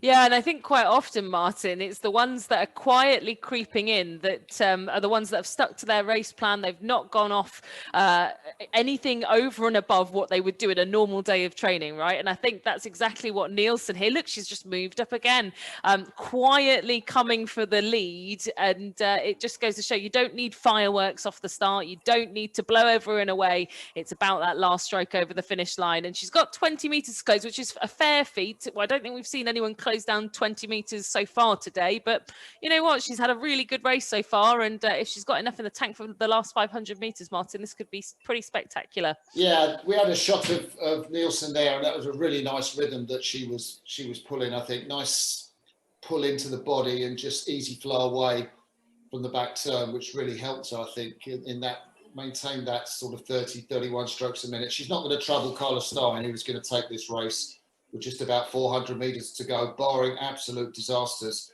But will that technique take Nielsen ahead of the Canadian Sheila Findlay? I think Sheila Findlay matching her scores now. Yeah, I think Finley's seen the threat. She saw Nielsen come past her and, you know, wanting to respond, but maybe not wanting to go too early. She probably knew that she couldn't sprint from over 500 meters out. She's watched Nielsen come past her, although, again, not flat out sprinting to get past her. And she's just holding consistently to a point at which she knows she can then race to the finish. So we might see those splits dropping in just a second. It is all very tight, but I think Carla Stein, Martin, you called it right before the race. She had the fastest qualifying time, and I think she is going to perform to that past record. But the lightweight race has closed again by 1 meter. Carol Woodward will see that Shelley Cornish now only 6 meters behind her and is pulling almost identical splits, Martin. Yeah, it's got to be good to see that you're actually pulling slightly lower splits coming into the last 250. Carol Woodward will be heartened by that she's matching the splits of Shelley Cornish. She can't rest up with just that 6 meters distance. So you can see the sprint, she's up at 36-37 from Carol Woodward, the British lightweight, leading the lightweight race as we come into the finish line, Camilla, for the open weight category. Yeah, coming into the finish line, I think it would have been a tough ask to challenge Carla Stein. A great performance from her. It's going to be a finish in the 7:30s. There it is, 7:35.8. Carla Stein of the USA closely closing in. Here it comes. That's the race for the line that we wanted to see. Nielsen held on to it. She went early and it paid off with Canada's Sheila Findlay, 7:43.7, 0.3 of a second in it.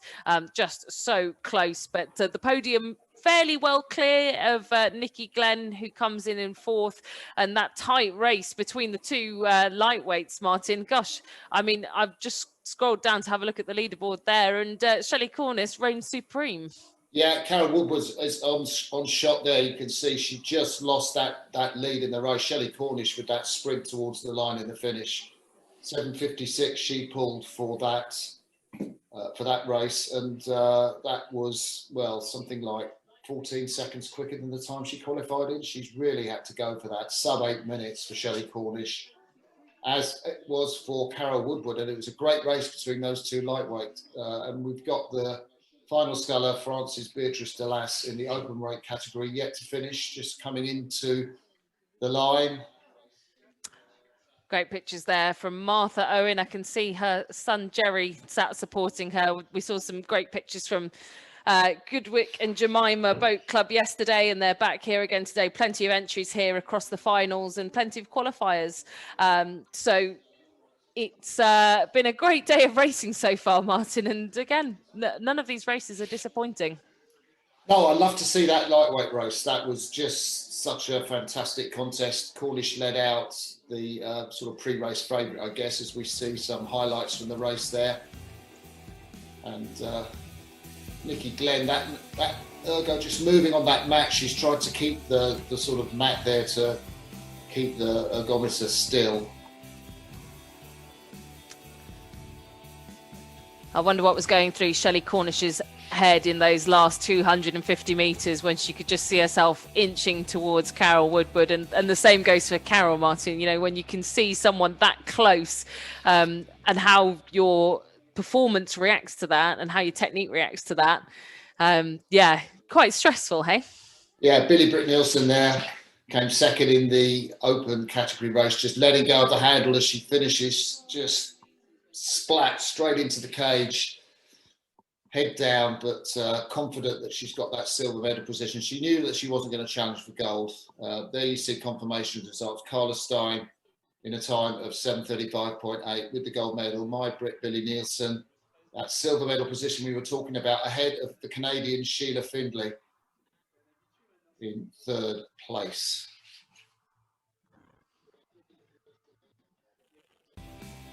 Thanks very much for taking us through those highlights, Camilla and Martin. Again, fantastic racing.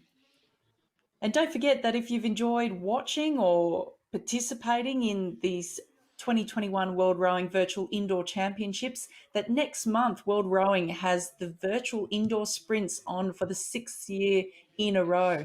So next month, in a couple of weeks' time, over the week of 10th to the 14th of March, racing 1,000 metres from wherever you are, and get those scores into World Rowing and Concept 2 to participate in that event. And we have the results here from the last race that we just saw, the Masters 60 to 64 lightweight women, which of course was taken out by Shelley Cornish of Australia in first place, followed by Carol Woodward and Daphne Scott.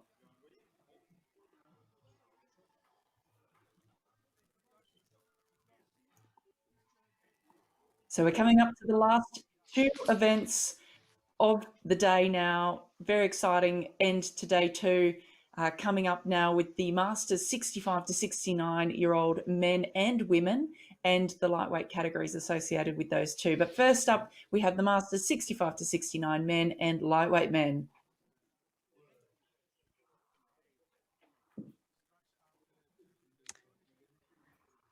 Thanks, Sarah. It's been great to sort of be progressing up through these age categories, hasn't it? And kind of seeing the performances as we get towards this end of the sport, and the people still competing from all different routes to rowing, right, Martin? Oh, it's fantastic to see. You know, I'm just in awe of some of these scores as the athletes in the 65 to 69 category get ready to race. You know, because I kind of think, what would I do? And you know, and these guys are all pulling more than I would do on the ergo, and I use it quite regularly. So we're seeing guys at the top of their craft in terms of these World Indoor Virtual Rowing Championships, and it looks like the contestants are, well, they haven't got the stop rowing sign, or maybe they've seen that and we haven't seen it yet, but I think still a little bit to go of this sort of build up to the race. Maybe we're just a little bit early, still a little bit of a wait. Look at that nice little crowd there for Gerard Lefloic of France. Martin, that's a lovely little sight, isn't it, in the boathouse? Sensational, really well picked out, Camilla. He's got his French top on, the lightweight Gerard Lefloic, qualified with a 6:59, and he was a world champion in 2019 at Long Beach and a world champion at Paris with the world record 6:51.0 in 2020. And the athletes are all started. Yeah, we're underway. That crept up on us, didn't it? But off we go in this event, as we've already talked about, the men's 65 and lightweight men's 65 2K. Now, I think it would be good for us, Martin. What have you sort of picked out as the main strategy, or I guess the winning tactic that you've seen as a consistent from all the people that have performed well today? So I think when there's one outstanding athlete, you see them with about a 10 or 15 meter lead going into the first quarter. And then, you know, that pace they've got, they can hold it. So I think, you know, you look at, say, Francis Garcia, the Frenchman there in this category, he's got a 13 meter lead over the Brit, Richard Seventon.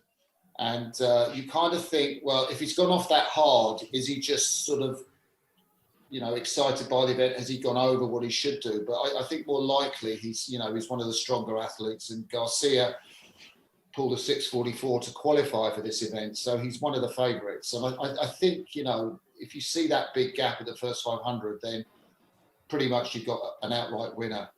The race is close, then you see those athletes that really are conservative. They get into their rhythm early, they hold it through the first quarter, hold it through the second quarter. And then they've got that capacity to sort of, you know, row a really good third quarter and then raise it for the sprint to the finish. And we get those close sort of finishes that we've seen for silver and bronze medals in some of the races here. Yeah, I think that's definitely something to watch out for, especially if you're viewing from home and you've tuned in for this race only, or you've only just managed to catch some of the racing back. Just keeping an eye out for those distances that we've got between boats, which is is noted by those numbers just to the right of where the tip of the boat is. So you can see there 22 meters next to Richard Stevenson's name. And that means that he's got 22 meters between him and the leader, Francis Garcia, which, as Martin's just mentioned, you know, we expect a comfortable lead to be about 15 meters in these early stages. So 22 meters, that's a fair distance, and all quite close in the surrounds of him. Richard's out of Canada, only a couple of meters off Great Britain's Richard Stevenson, and Nigel Colley, who's just shifted through as well.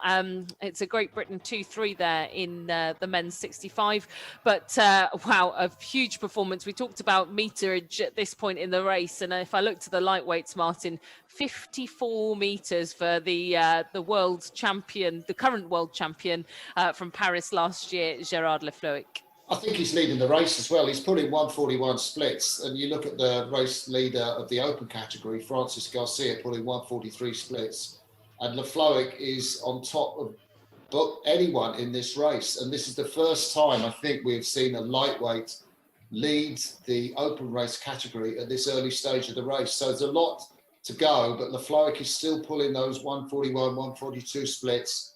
Be nice to get a shot of him inside that rowing club, wouldn't it? And just see how he's doing. He's got a great crowd of supporters there, socially distant, I could see. But this could be a real turn up, and one of the lightweights could be taking home a gold medal in the lightweight race and the fastest time in the overall category, Camilla. Yeah, 141s. If you just take a look down that right-hand side, it definitely is the quickest split of them all. You've just got to see that number and see how consistent it is, right? I think that's another thing that I've noticed is consistency is key for those performers who are really on top of their game. They're often really consistent through this middle part of the race, and we've barely seen it flitter. Commentator's curse, he's now up to 143s, but I think he's going to pull that back down now there. 141s, rate 32. He's opened up an 80-meter gap, and you're right, pressing on hard to lead the open race. Where Francis Garcia, you know, we can't diminish any of his kind of caliber. He's pulled a really good time to qualify for this race, and he's leading his field by 33 meters. So that just goes to show you what performance this is from Lefloic of France. Yeah, Francis Garcia, a retired fireman and obviously very active man still, leading this open race category ahead of Britain's Nigel Colley and the Netherlands' Hans Vendrig. Absolutely neck and neck for silver and bronze. As we speak, Vendrig just overtakes Nigel Colley, and his fellow Brit, Richard Stevenson, is not far behind, just about 2 or 3 meters. And what a race this is, because Bernd Pascaru, he's overtaken Stevenson. It's all changing this third quarter. If we come into the final 500 meters, Garcia out in front of the open rate category, and he's still not quite pulling the same splits as the French lightweight Gerard Lefloic, Camilla. Yeah, I mean, this is pretty breathtaking. Within 500 meters, I could not tell you second through to fifth. I would not want to call it right now because I think they're all performing really well. They've all been really consistent and held themselves in this part of the race for the entirety of the course. And so, as you can see the same as us on the screen, those meters separating Vendry down to Steventon is just barely anything. Just over 250 meters to go. Martin, if you had to call someone, who would you call? I think looking at the rates, it just, Nigel Colley has got a little bit to go in terms of his rates. So's Hans Vendrig, as Richard Stevenson. Well, he just comes up with that move ahead of Bernd Pescaro, the German, but I think the positions are going to pretty much stay the same. I would say it's going to be Garcia, Vendrig and Colley. I'm not sure Stevenson can get back at his rate of striking. He's only 30, and I'm not sure he's sprinting quite effectively enough. So I think that's the first three. What is Gerard Lafloic going to do? What time is the French lightweight going to do?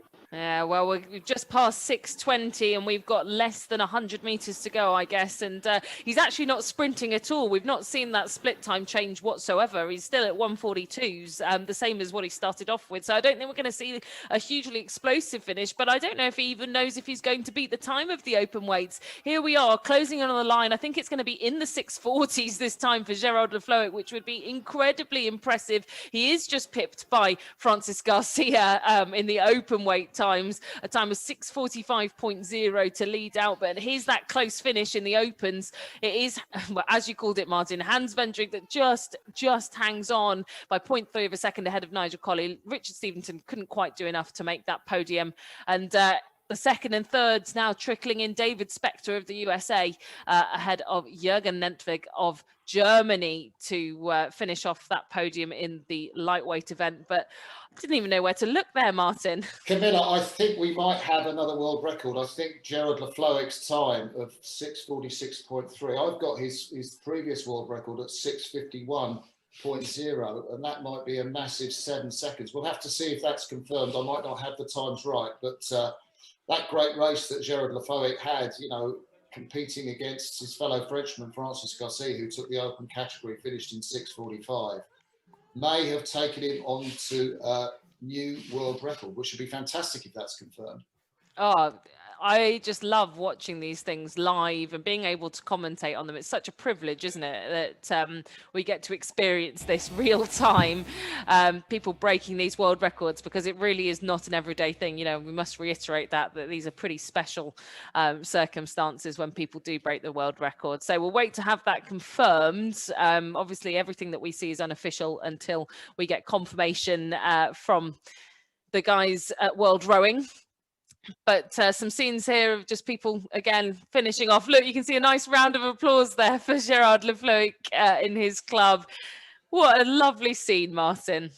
It is, just on that top right of the picture. There we see celebrations, Record du Monde, absolutely, Champion du Monde, poids léger, and a new world record for Gerard Lafloic. I love the fact they're all socially distanced with the masks on, just very appropriate for these strange times that we're living through. Oh, I think we just cut back there and they were all making a round of applause. That was lovely, wasn't it, Sarah? Fantastic scenes and well deserved there, that world record going to Gerard Lafloic from France.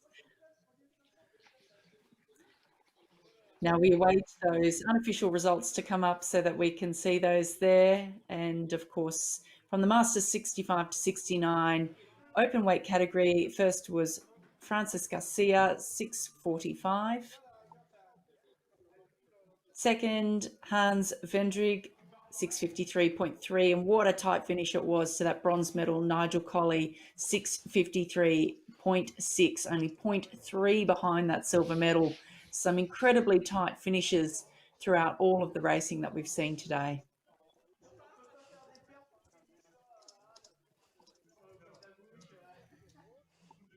And don't forget that if you want to tag us in your race photos and videos, or let us know that you're watching, you can do that via Instagram, Twitter, and Facebook, and use the hashtags #indoor rowing, #world rowing indoor, and #WRICH, as we now get those lightweight men's 65 to 69 results.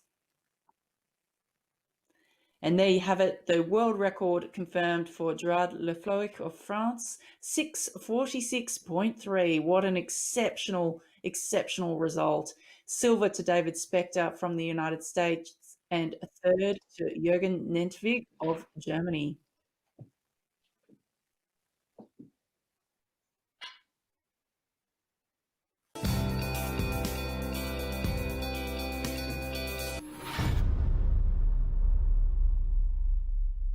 You mentioned that you used to be a competitive bodybuilder, which I imagine is a really different sport than indoor rowing. Can you tell us some of the biggest differences and similarities between bodybuilding and indoor rowing? But indoor rowing is all about strategy, you know, I mean, especially racing, you know, and then the similarity is the pain. You know, for bodybuilders, we really train hard. We diet even harder. You know, we go through the 12 weeks or 16 weeks of dieting. You know, we are able to take the pain. And for indoor rowing, it's the same. You know, when it comes to training, the pain is just the same. You know, it's all up here. Talk to us a little bit about Pulse Lab and why you decided to create Pulse Lab. Indoor rowing is not huge in Singapore, you know, and I thought that, you know, I could actually create like an indoor rowing community and, you know, spread the indoor rowing awareness. You know, we want them to be able to move well on the rower and enjoy the benefits of it as a conditioning tool, you know, and just create awareness, you know, that you know, rowing is actually good for you. You know, 86% of your muscles work at the same time, you know, when you're rowing for 30 minutes. So, you know, why not? What will your race day setup look like? I will race in Pulse Lab. You know, it's where I train. That's my headquarters, you know, and then that's my home. So, you know, there's no reason for me to do it at home because it's really very different. You know, when I was racing in Paris, it wasn't home. So you know, the nerves get to you, but when you're home, you know, you're calm, and that's pretty much it. I will be doing it in Pulse Lab.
Welcome back to the 2021 World Rowing Virtual Indoor Championships presented by Concept 2. And it's that time of day. We're up to our last event. It is, of course, the Masters 65 to 69 women's category and lightweight women's category. And we will head over to that race start now. And Camilla will take us through the start list. Thanks very much, Sarah. Yeah, our last race of today, but not the last race of the championships. Remember, we're back again on Saturday for the finals here at the World Rowing Virtual Indoor Championships. But here we are with our last race, and a good one to finish on, the women's 65 category, along with the women's lightweight 65 category. There's a few very close qualification times here, actually, especially in the lightweight division. there's people who are shoulder to shoulder, Martin. I'm especially picking out Geraldine Forder and Karo Alko, just 1 second separating them at qualifying. Yeah, and Ravita Reponen as well, coming in with an 8:35 from Finland. But the athletes have been told to stop rowing. You can see the same screen as they're watching on their laptops. And they'll very shortly be given the signal to go off. Just saw Margaret Hippler there from Germany, 66 years of age. Geraldine Forder, the British 67-year-old qualifier. Rita Reponen, the Finn that we were talking about. And there we are, nearly on the off. Here we are. The final race of the Tuesday of the World Rowing Virtual Indoor Championships is underway, and a much smaller field here. We should be able to keep our eye on these guys a little bit more closely, Martin. Yeah, I think so. And what a great lead that Marjorie Room from Britain has leapt out with those splits. 2:03. She's way quicker than anybody else in the open weight category. And you know, for 100 meters in to have a 12-meter lead, Marjorie Room over Margaret Hippler. You can see the second place German sculler there. Fran Franchi is in third place, the other Brit, but a great start as well by the French lightweight rower in this event, Camilla. Yeah, really good start. Just 3 competitors in that women's 65 event that we just rolled through. A little bit more competition in the lightweight division that we're seeing just now. That is Ritva Reponen from Finland, who sits in second position currently behind Claude Memel of France. There she is, that leader in the lightweight category, just a 7-meter lead. Remember, if you were with us earlier listening to our commentary, which again, you may have just joined us, we were talking about the distance that we look for in these early stages to cement somebody as a leader. And we were saying about 15 meters or so. So not a huge lead that Claude's got there over the rest of the field. We'll watch those little boats fighting amongst themselves as we come into the end of the first quarter of this race. But Marjorie Room, I mean, talking of distances, 34 meters going through 400 meters gone. And look, given her pedigree, Martin, a four-time gold medalist at the World Rowing Indoor Championships. So can she make this a 5th? I think she can. Yeah, no one's going to touch her with that race, and you know, with that race she's put down in the first quarter, unless something drastic happens. But she's such an active competitor, as you said, in indoor rowing. She's also the secretary of a sculling section at the River Tay Rowing Club, and she's into lots of stuff like cycling, skiing, and swimming. So she's an extremely fit young lady, I would say. And what is she? 65, 69 years young. Yeah, 60. So right at the top of the age category, you know, she's almost nearing on the next banding up. She'll move up to the Masters 70 very, very soon. So to still be performing and outperforming those who are right at the early ages of that age category, very much credit to her.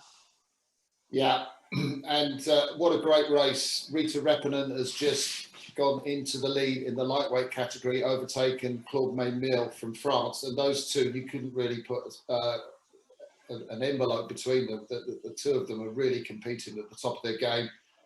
Claude Memel from France, she's the 65-year-old. She's at the bottom of this category.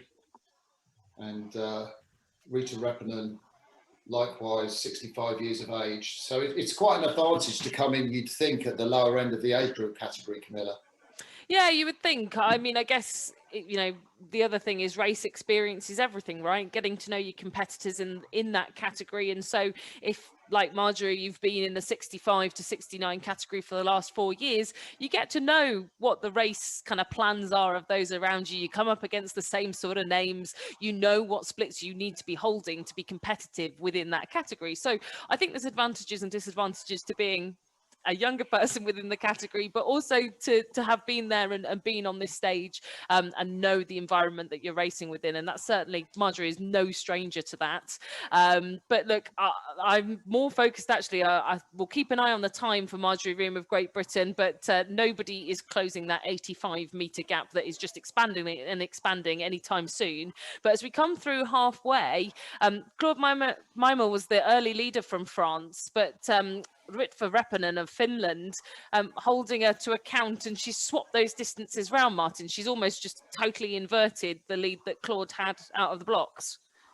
Yeah, it's been a great sort of middle 1,000 meters from the field Ritva Reppanen, and she's down at 208 splits, just heading Claude Maimel just by that 1 or 2 meters per second distance. Those splits tell us the time, the 500-meter time of each athlete in this race, relatively how quickly they would row 500 meters. And, you know, just having a look at the world best time, of course, held by the American Susan Houghton, and she set it as an open weight at 740.5, and she set it as a lightweight at 744.6. The American not competing today, but it just gives you some idea in this age category that lightweights can compete at the top of the game and head the open weight category too.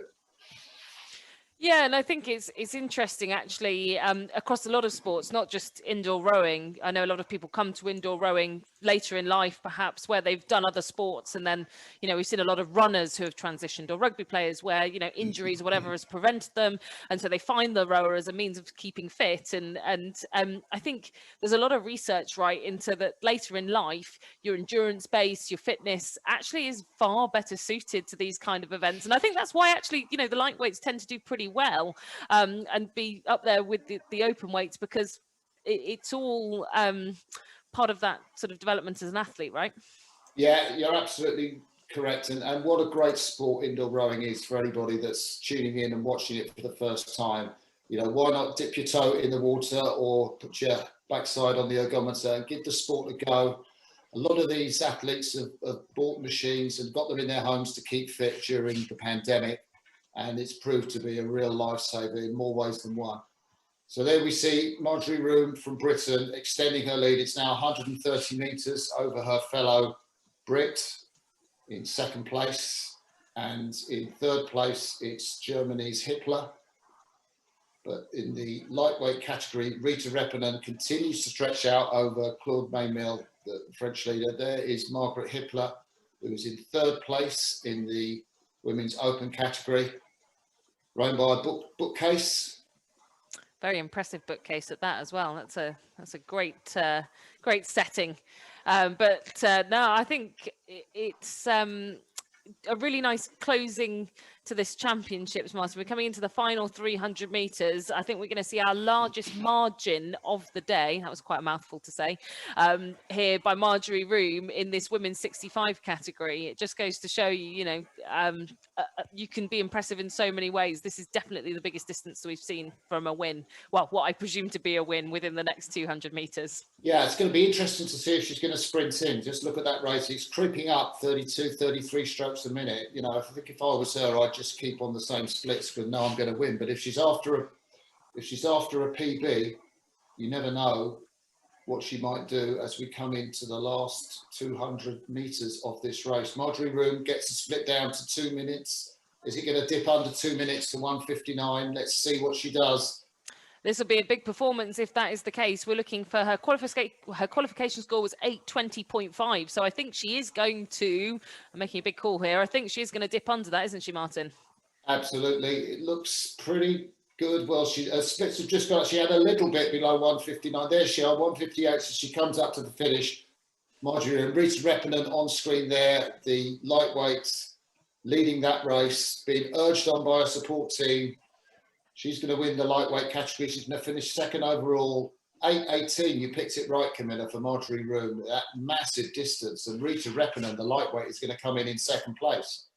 Yeah, and she's managed to gradually build that distance between the early leader, Claude Maymel. We saw her go out of the blocks pretty quickly. She had a great start, but she could not hold off the charge that Ritva Reppanen of Finland came through the middle of that race. A really good middle pace, like you say, it can make or break a 2K, and she held that very firm. Lots of congratulations there in the finish camp.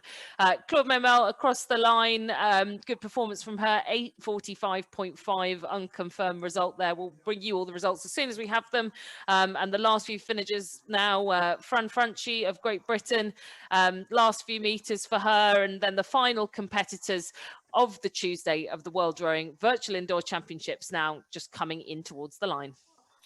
Yeah, it's really interesting, wasn't it, that all the lightweights in that race finished ahead of the second and third place openweight category, the Brit Fran Franchi and the German Margaret Hippler. Just see Margaret Hippler take her feet out of the machine, gently places a handle, a big breath there, doesn't let go, takes a swig of water. Well done, Margaret. You'll be pleased with your bronze medal finish in that race.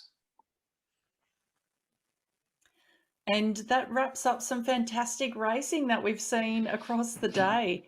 And don't be too sad, because we are going to be back on Saturday, of course, with the remaining events of this 2021 World Rowing Virtual Indoor Championships. But here we have the unofficial results on screen for those last two categories of the day.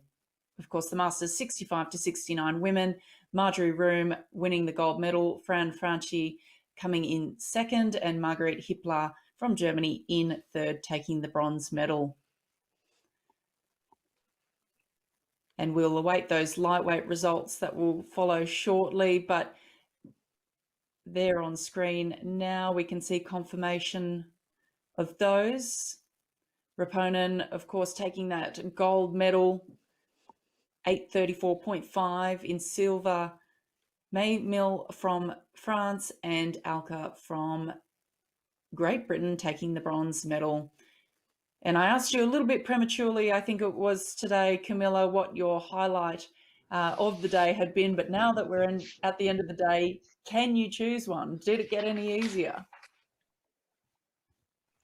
I'm such a culprit of every race is great, and each one kind of comes thick and fast at you, and I always have the most recent race in my head, but actually this time around I am going to take us back right towards the beginning of the day to a race that we had, that men's 2,000 meters, where we had Dan Bennett from the USA having that great competition with Delachaume from France, with Paul Marcy. There was such a good race to the line in that men's 32K, and yeah, I think that was my highlight. But in all honesty, I think the racing today has been just as close.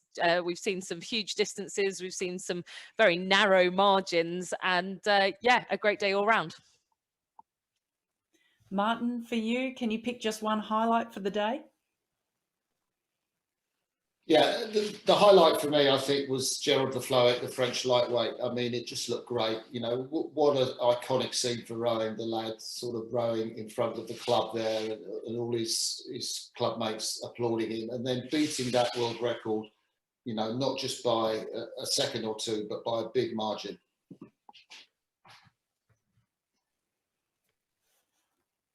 Absolutely. So many fantastic races and highlights from today's racing, and it all continues on Saturday. Thank you, of course, to our presenting sponsor, Concept 2. All of the competitors, as you would have seen, are competing on the Concept 2 indoor rowing machine in their various locations around the world. Tencent Cloud is our cloud services partner, providing cloud services and support for our global live streaming, video on demand, and other technology, allowing us to bring you today's broadcast. Now, we have a few highlights as we wrap up today, but on behalf of World Rowing, I would like to thank my two commentators, Camilla Hadland and Martin Cross, for their fantastic race commentary today. I would also like to thank all of our volunteers who've helped officiate and make today possible in the various locations. Thank you very much, and we look forward to seeing you all on Saturday for the last few races of this 2021 World Rowing Virtual Indoor Championships.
interesting race.